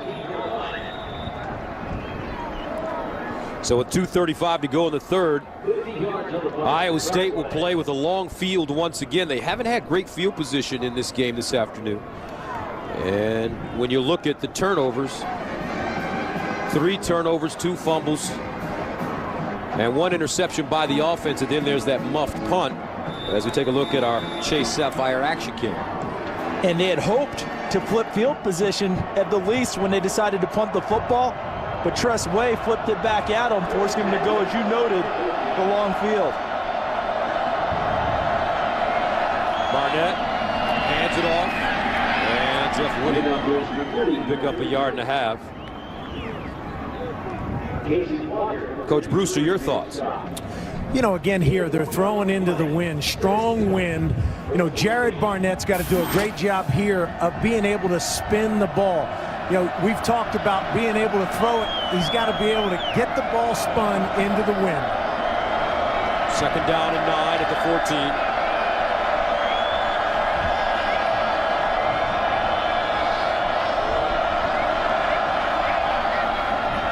Barnett over the middle. Caught. Nice grab. And even more yardage for the Hammer. Kurt Hammerschmidt gets all the way up to the 46-yard line. That's a 30-yard gain. And you got a crossing action, too, with the receivers. See, it looks like Gary underneath, but he had Hammerschmidt the whole way and catches him for a nice 1st down. Coach Brewster has talked about spinning it into the wind. You got to have that tight revolution on the ball, and Jared Barnett had that for the 1st down. So a 1st down for Iowa State. Woody running. And Jeff Woody has carried the load for the Cyclones this afternoon. 10 carries, 52 yards. Frank Alexander there to bring him down. Not only do you want a kid like this on your team, when he comes out of college, you want him in your company, working for you somewhere. Because you know the work ethic and the production you're going to get, it's going to be terrific. Second down and 6 at the 48. Hollis lines up in the backfield. And they hand it to him. And he slips and falls down in front of Aaron Colvin. So impressed, Charles, in my first year calling college football in about 17 years with how hard these kids work both on and off the field and how well they're coached by these gentlemen that look after them every day. And it's such a full-time job, really, when you get down to it. The off-season that you used to have where you didn't do a whole lot and come back in August and see them, that doesn't exist anymore. These kids are working at it almost every day throughout the year. On third down at 4, Barnett steps up, drops it off, and it should be a first down for Darius Reynolds. Tony Jefferson has really done a nice job of tackling in the open field, but this time Reynolds picks up the first down. Good job of Reynolds understanding where the first down line was and throwing his body in that direction despite the nice tackle. That should take us to the end of the third quarter. With the score, Oklahoma 23, Iowa State 6. The FX College Football Game of the Week. We'll be back after these messages.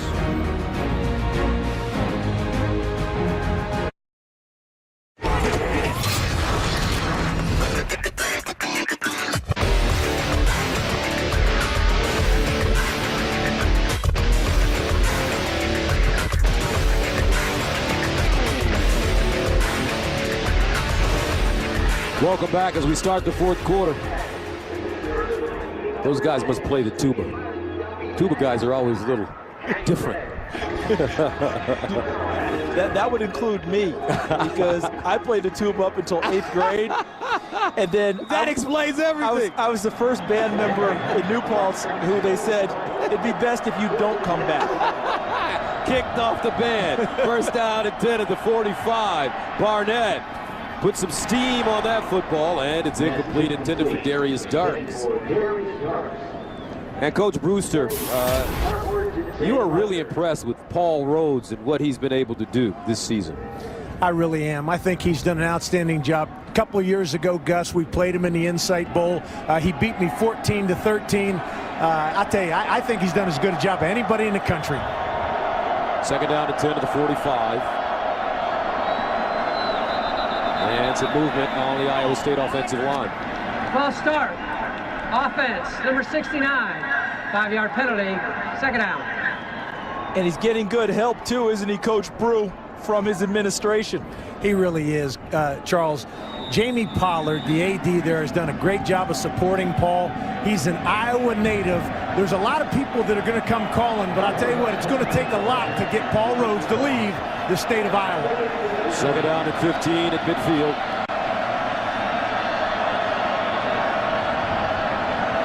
Right now, Coach Rhodes' offense just unable to get anything going. Barnett looking. Oh, an incomplete. Hammerschmidt again, the intended receiver.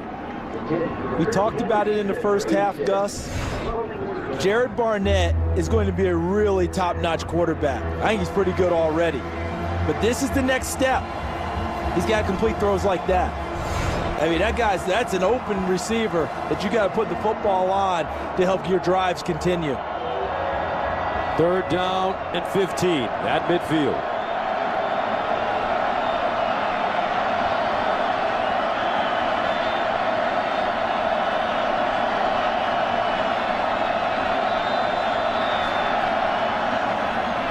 Barnett.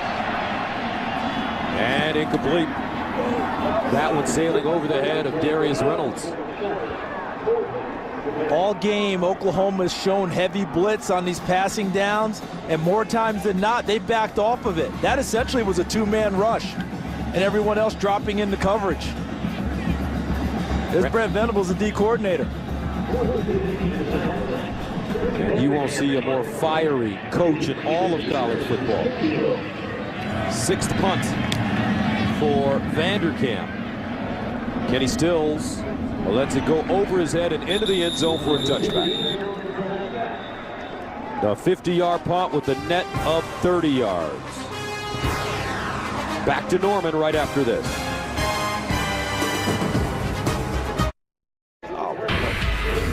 Tuesday, don't miss part 1 of the explosive two-part Sons of Anarchy season finale. It's right here Tuesday at 10, only on FX. 14:37 to play in the fourth quarter, 23-6.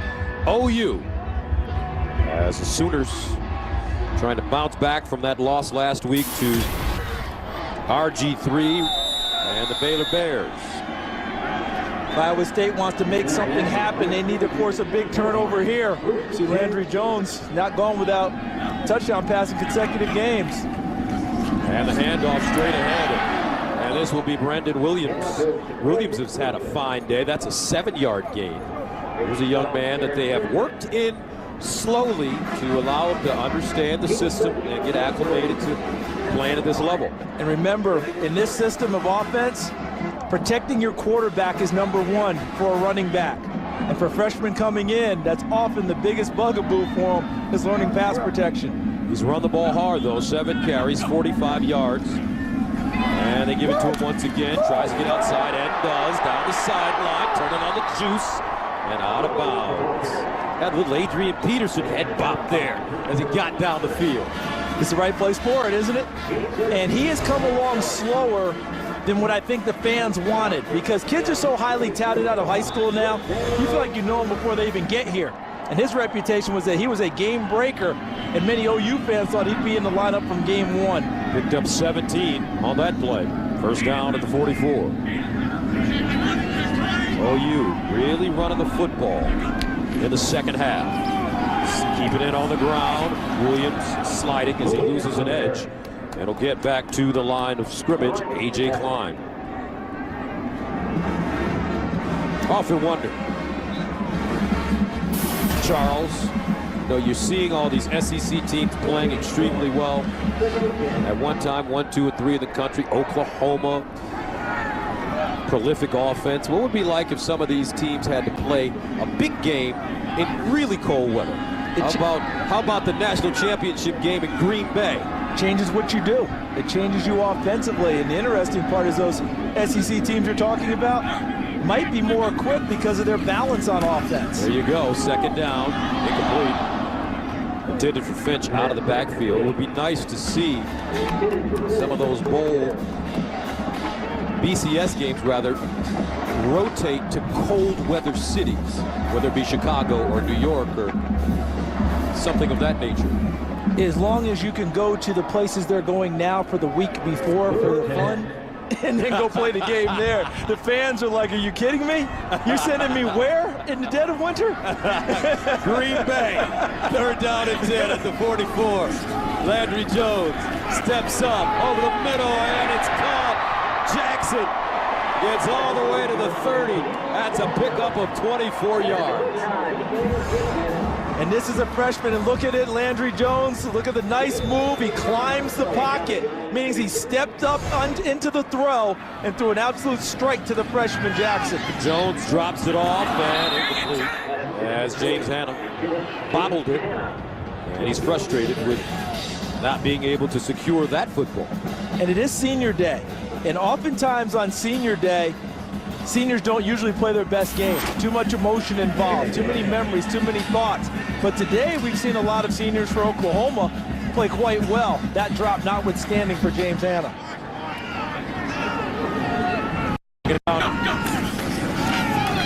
Finch. Oh, Roy Finch. A pinball. 6-yard gain as Jacquez Washington finally stops him. A little skip step there. Nice move he lays on Jake McDonough, the defensive tackle, before getting it upfield for additional yardage. Third down and 4 at the 26-yard line.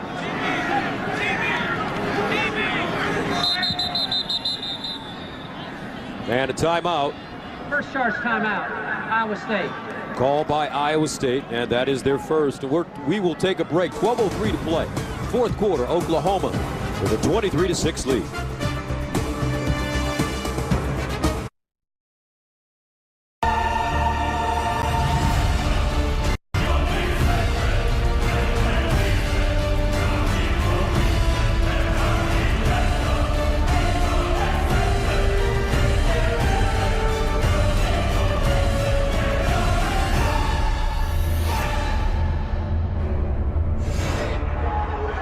Welcome back.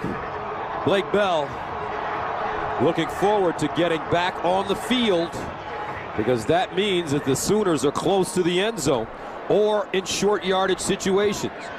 But right now it'll be Landry Jones. 3rd down and 4 at the 26. Nice little bunch here with Jackson and Kenny Stills. Jones looks that way. Over the middle. And picked off. Benton with the football. And Taryn Benton plucks it out of the air. Jackson can't hold on. And we have a turnover with 11:53 to go in the 4th quarter. The 3rd turnover of the day for OU. And the #1 selling point on Camille Jackson, his hands. They raved about him this summer. And on that play, he tips it up for Taryn Benton, who goes to the football and picks it off. Benton, remember, had that key interception in the 2nd overtime in their big win against Oklahoma State. So 4 turnovers for Iowa State, 3 turnovers for OU. And the Cyclones have it at their own 10. This ball caught by Reynolds. And he'll get out of bounds as he crosses the 15, gets up to the 17. Gain of 7. DeMontre Hurst there defensively for the Sooners.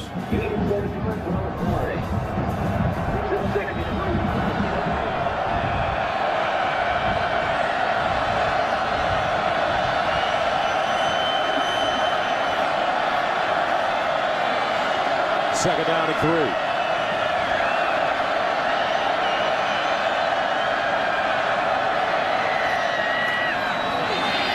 Quarterback draw for Jared Barnett. And Barnett, maybe 2 on the play.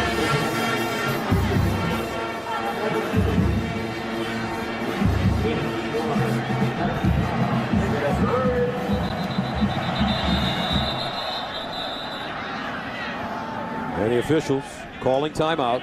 Injured player on the field. Yeah, the Oklahoma player's trying to get to the sideline and wasn't quite making it, ends up taking a knee before he gets to the sideline, and they called the injury. I think that's Frank Alexander. Trying to rub that shoulder out.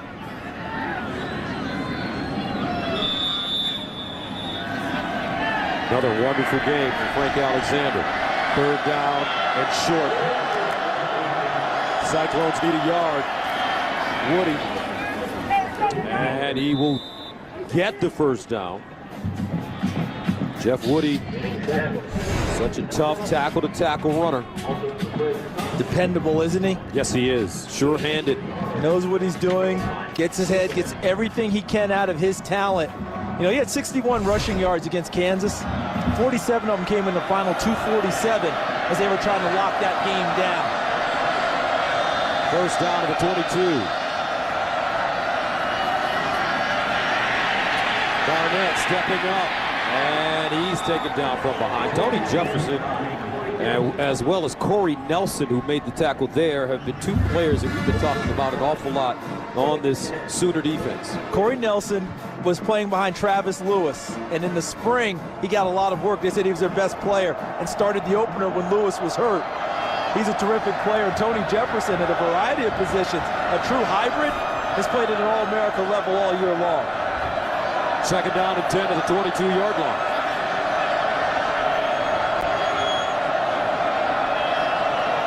Here's the option, the pitch.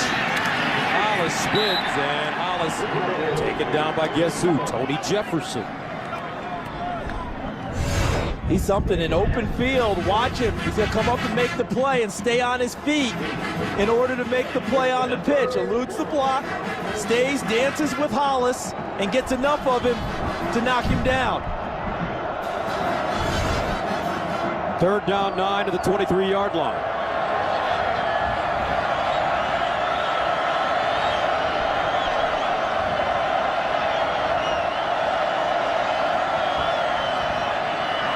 And to the sideline.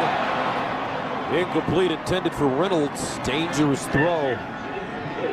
As Jamel Fleming, who they feel is a legitimate professional corner.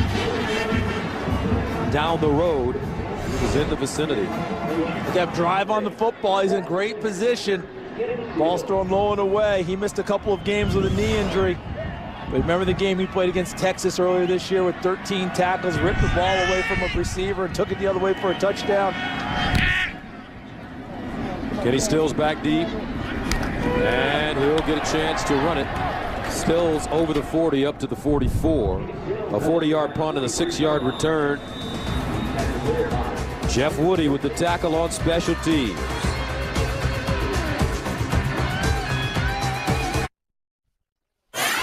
All right, a look at the Sprint Unlimited update. Started early, Frank Alexander popping it free. Colvin with the recovery. Tom Wart with the batted ball in the air. Travis Lewis with the interception. Blake Bell, one of his 2 rushing touchdowns. There's the second one, same play. Oklahoma showing power near the goal line. So the Sooners take over at the 43. Brandon Williams in at running back for OU. Sooners really committed to running the football as Williams finds more space and picks up a first down. Jake Knott with the tackle. The offensive line does a nice job, don't they? You noted that earlier, partner, about how well they blocked today and moved. How about that movement, just on their feet into open space and engaging people at the second and third level? 35 carries, 175 yards for the Oklahoma running offense.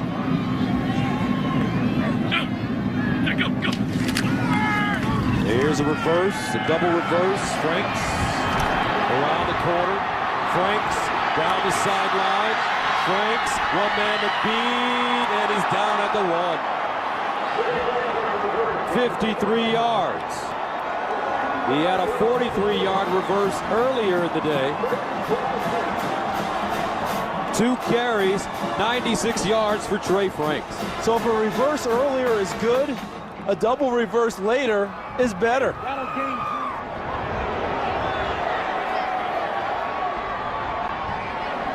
So the Sooners have the football at the Iowa State 1. First down and goal.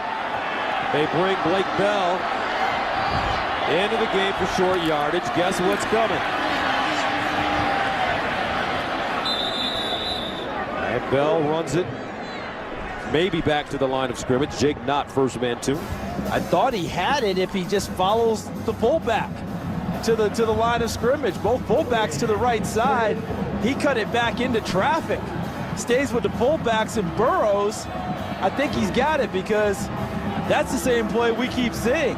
2 fullbacks, power. Let's see if they run any type of a counter off of it now.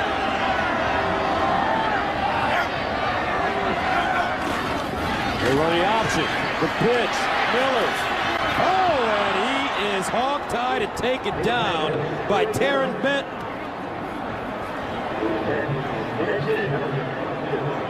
Oklahoma getting fancy, and Iowa State makes the play on this play. Benton coming from the corner position. This is really well played because he sees it coming. They've run that power set so many times. And on that one, they sniffed it out, and as you noted, puts him down. Landry Jones back in the game. 3rd down goal at the 4. Jones pumps. And incomplete. Intended for Trent Rattery. And that'll bring on Michael Honeycutt again. Oklahoma stalling in the red zone on this trip. I don't know how they grade the defense at Iowa State, but I would think the defensive backfield coach Bobby Elliott would have to hand out pretty good grades for his guys today. They have played well. So Michael Honeycutt in to attempt a 21-yarder. He's good for 20, 27, and 36, 3 for 3. And make it 4 for 4. 6:48 to play in the 4th quarter. OU. Double reverse. Sooners take a 26-6 lead.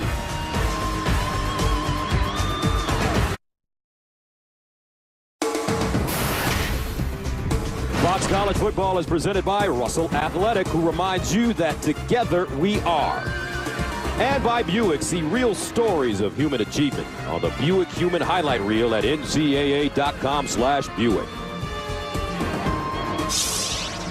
26-6, what a big day for Michael Honeycutt. 4 field goals. And Oklahoma taking a 26-6 lead with 6:48 to play in the fourth quarter. Sooners looking for their 9th win of the season, their 6th win in conference play. They're trying to tune up for Bedlam next week. How about that? When they go to Stillwater. Who do you like in that game, Charles? Oh boy, I knew you were going to ask me and put me on the spot. Oklahoma State has not beaten Oklahoma in 8 straight tries. They seem to be due. Very interesting. Sooners trying to finish this one out strong. Iowa State looking to get something going offensively. Jarvis West picks it up at the 20. And he is taken down at the 30-yard line. Aaron Franklin with the tackle.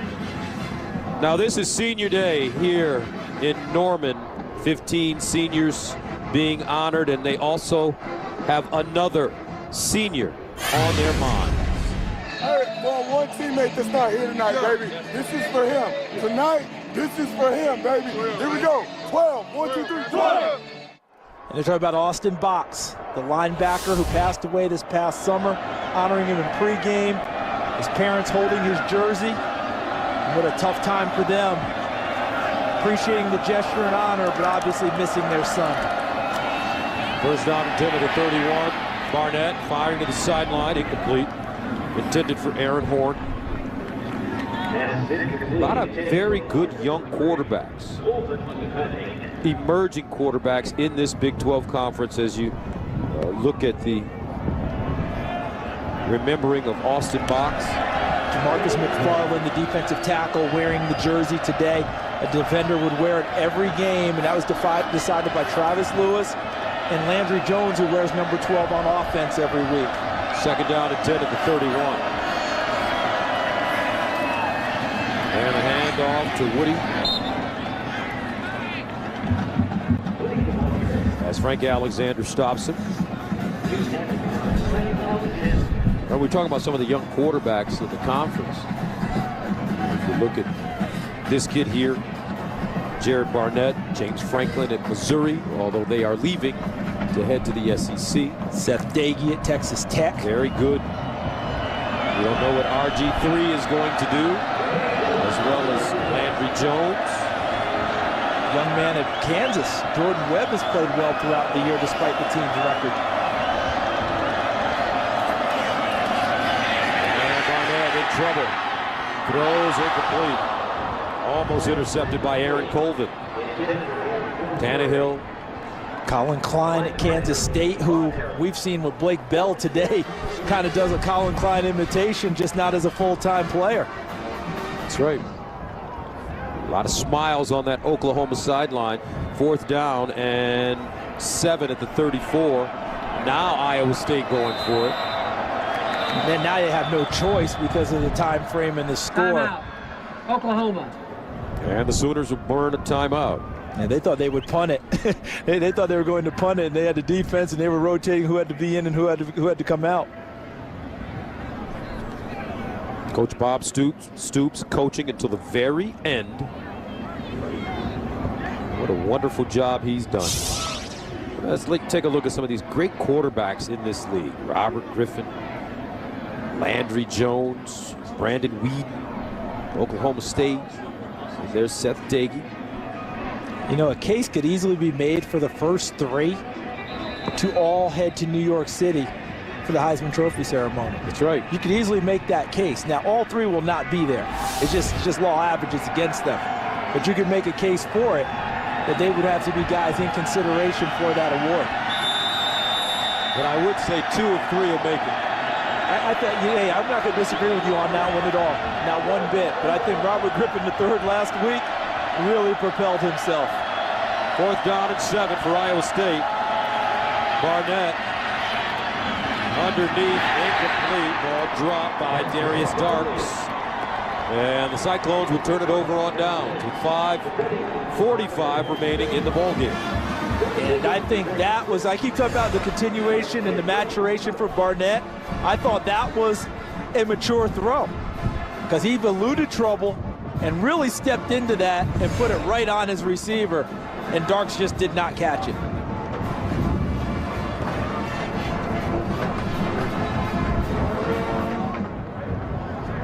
So with 5:45 remaining in the 4th, Oklahoma, the 9th-ranked team in the country. Sooners taking the field. Landry Jones,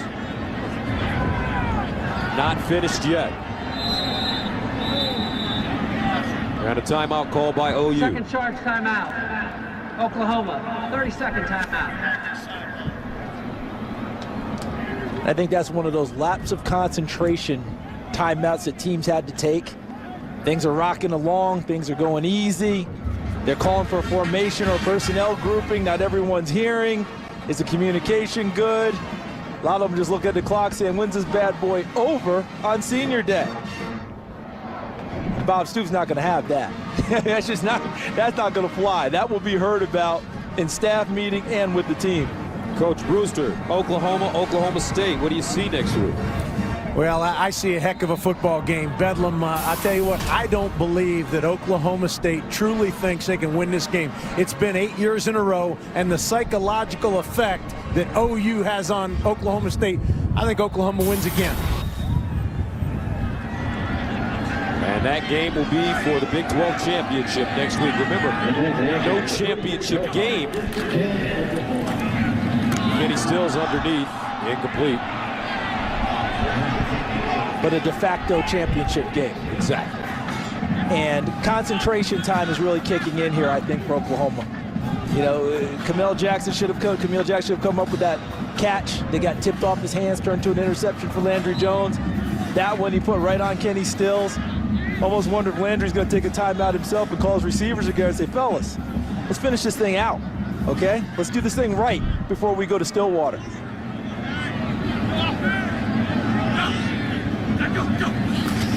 And the handoff, Roy Finch. Finch has played really hard football this afternoon. As Lang makes the tackles along with A.J. Klein. Roy Finch, hard-nosed little player. So versatile. Use him as a running back, use him in the slot to catch passes. They talked about with his size, less than 170 pounds, they wanted to limit the touches. They wanted to try to keep the 25 or below. One game I know he touched it 26 times, so that blew that out of the water. But he's handled that load, the increased workload, since the injury to Dominique Whaley quite well. Finch. And Finch. Taken down by Jake Knott after a 1-yard pickup. Makes it 4th down and 4. With 4:45 and counting to go. Ball placed at around the 28-yard line.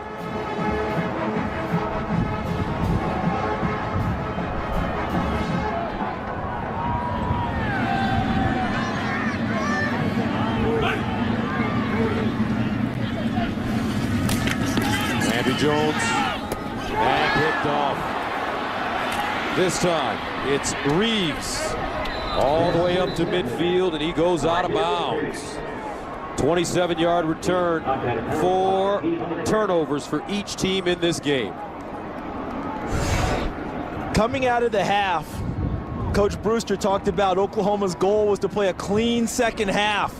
We have not seen that on the offensive side. Jeremy Reeves picks off Landry Jones to end another drive for Oklahoma. We haven't seen that, and when they go to Stillwater, Oklahoma State's defense thrives on taking the football away. First down. Barnett rolling out of the pocket, throws on the run, and lays that one right in there at the 31-yard line for Albert Gary. the sophomore from Ocala, Florida. It's a 20-yard gain. It's a well-thrown football. On the move, sticks it, slots it into his receiver. Handing it off, it's Hollis. And Sam Proctor in now, comes up with the tackle.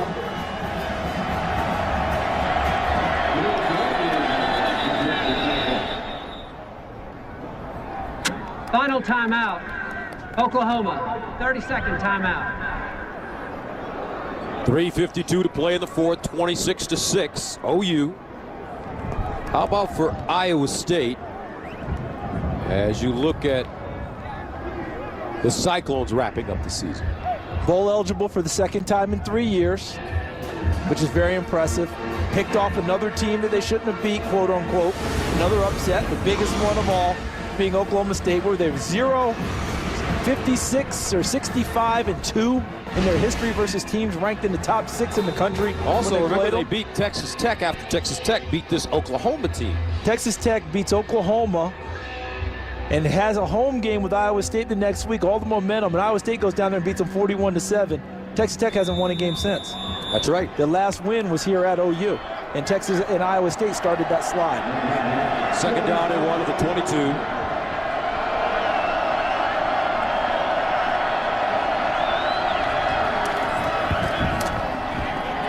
Off to Hollis, and Hollis picks up the first down. Tony Jefferson stops him.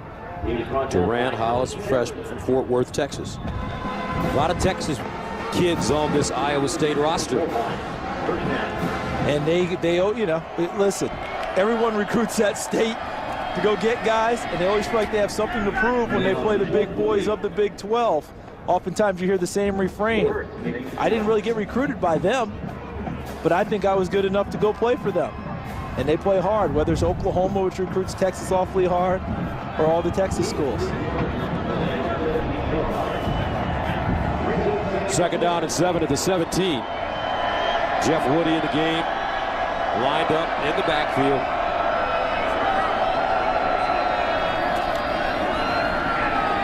Barnett underneath, tried to thread the needle.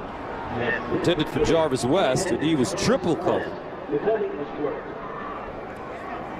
And Oklahoma's offense down the stretch has put a little extra pressure on the defense. They've got plenty of cushion in terms of score, but they've been back on the field on sudden change a few times here in the second half, where they've gone to the bench and they're relaxing, and all of a sudden you hear sudden change, and you're right back out on the field. They're like, again? And Iowa State's capitalizing this time with their drive.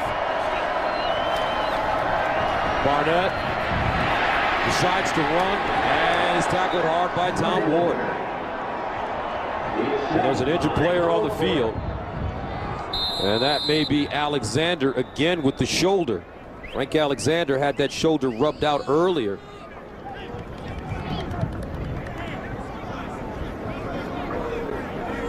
He's had some year at defensive end for Oklahoma. Has to be one of the finalists for Big 12 Defensive Player of the Year. 4 tackles and a forced fumble today. Remember, he came into the game with 8.5 sacks. Injuries just a major problem for this Oklahoma team. Ronell Lewis, knee injury, out for today's game. Ryan Broyles tore an anterior cruciate ligament in his left knee against Texas A&M November 5th, out for the season. He's on crutches. He had the surgery. Dominique Whaley, the walk-on star running back, broke his left ankle on the first play, week 8 at Kansas State, and declared out for the season. Jazz Reynolds, they said he had a shoulder injury earlier, and then it was announced that he was suspended for violating team rules. And those injuries that we're showing there are the ones that guys aren't playing. We're not even talking about the normal bumps and bruises and maybe limiting some of the effectiveness of players that everyone has on their roster this time of year. And they cannot afford to go to Stillwater without that big guy ready to go. And he is certainly favoring that left shoulder.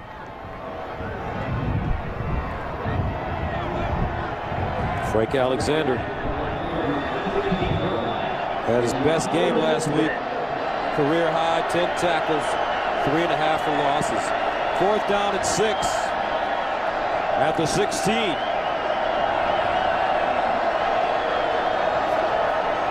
Barnett throwing in the end zone. Incomplete. And the Cyclones turn it over on downs. Heavy dose of throwing in the offseason for Jared Barnett. He's going to get plenty of work. Have himself ready to go in the spring. Another missed opportunity there with a receiver going down the middle. And the ball sails a little bit too far. Very impressed with him. You can see where the areas of improvement are for Jared Barnett, and it'll be fun to watch, Gus, over the years to see that kid keep improving. So the Sooners offense come back on the field. Our 1st and 10 line is brought to you by Russell Athletic. Landry Jones and OU will start with 2:26 to play and the ball at the 16. The handoff, Roy Finch breaks it back. Finch, and he picks up a 1st down. Stopped by Rumpelhammer.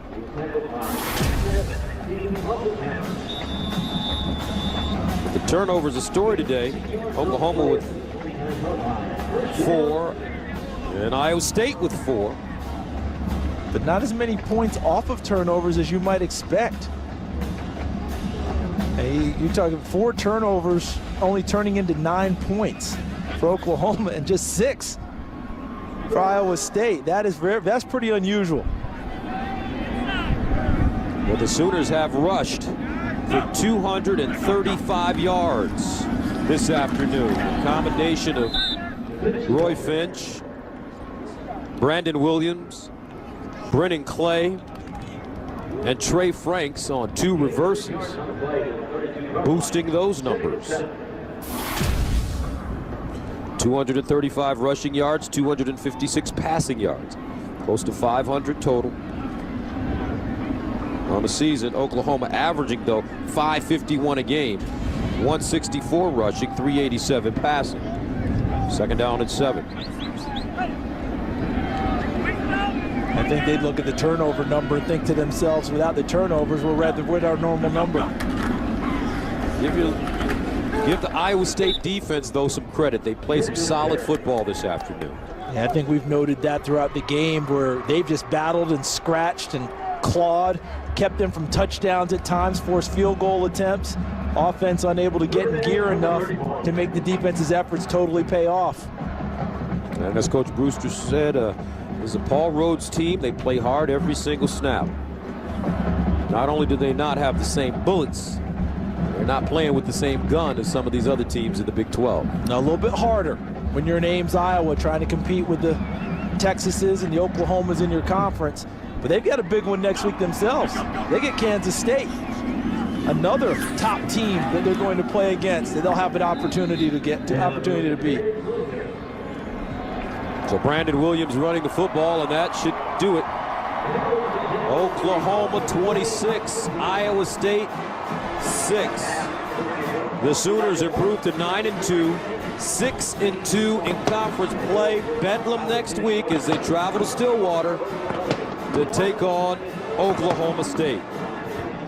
And as for Iowa State, falling to 6-5, 3-5 in the Big 12. Kansas State next week for the Cyclones. 26-6 the final score here in Norman on Senior Day. Good way to close it out for the seniors. Oklahoma rebounding after the loss last week in Waco to Baylor. I just hope that Oklahoma's injuries are healed sufficiently, that they're going at almost full strength to go to Stillwater and play. They'll need Frank Alexander and all the pass rushers. The way the Cowboys fill the air with footballs with Brandon Whedon throwing to a plethora of receivers, not just Justin Blackman. All right, Coach Brew is down on the field with the starting quarterback of the Oklahoma Sooners, Landry Jones. Thank you, Gus. One of the top quarterbacks in the nation, a Heisman Trophy candidate. Tough conditions today. Talk a little bit about your performance today. You know, it was good. There's definitely some plays out there that I missed, you know, but in these conditions, you'll take a win. You'll take the W every time, you know. Just want to thank my teammates and God just for the opportunity to get to play out here, you know. Hey, how about this? How do you feel about being taken out of the game in the Wildcat? Can't you do that? Blake's about 260 pounds, so he's like a tight end back there that can throw it around a little bit. So we'll let him continue to do that. Talk a little bit about what Austin Box means to your football team and what it meant today to play on Senior Day without him. You know, Austin was a selfless guy. He's you know, he's ultimate team guy. Miss him out here. Just wanted to say just thank you for the opportunity that I got to play with you for a while, you know. And Box, I know you're looking down on us right now, and we laid it all out here on the line for you. Landry, thanks a lot. Good luck next week in Bedlam. Appreciate it. Thanks. All right, next week, Fox Sports is proud to bring you 2 historic college football championship games. On Friday, it's the first ever Pac-12 championship game starting at 8 p.m. Eastern, 5 p.m. Pacific. Then on Saturday, the inaugural Big Ten championship game from Indianapolis at 8 p.m. Eastern, 5 Pacific. Both games air live in high definition on your local Fox station.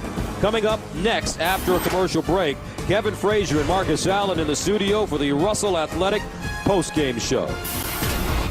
26-6 the final score. OU winning their final home game against Iowa State. Charles Davis, Tim Brewster, and our entire crew, I'm Gus Johnson saying so long from Norman, Oklahoma.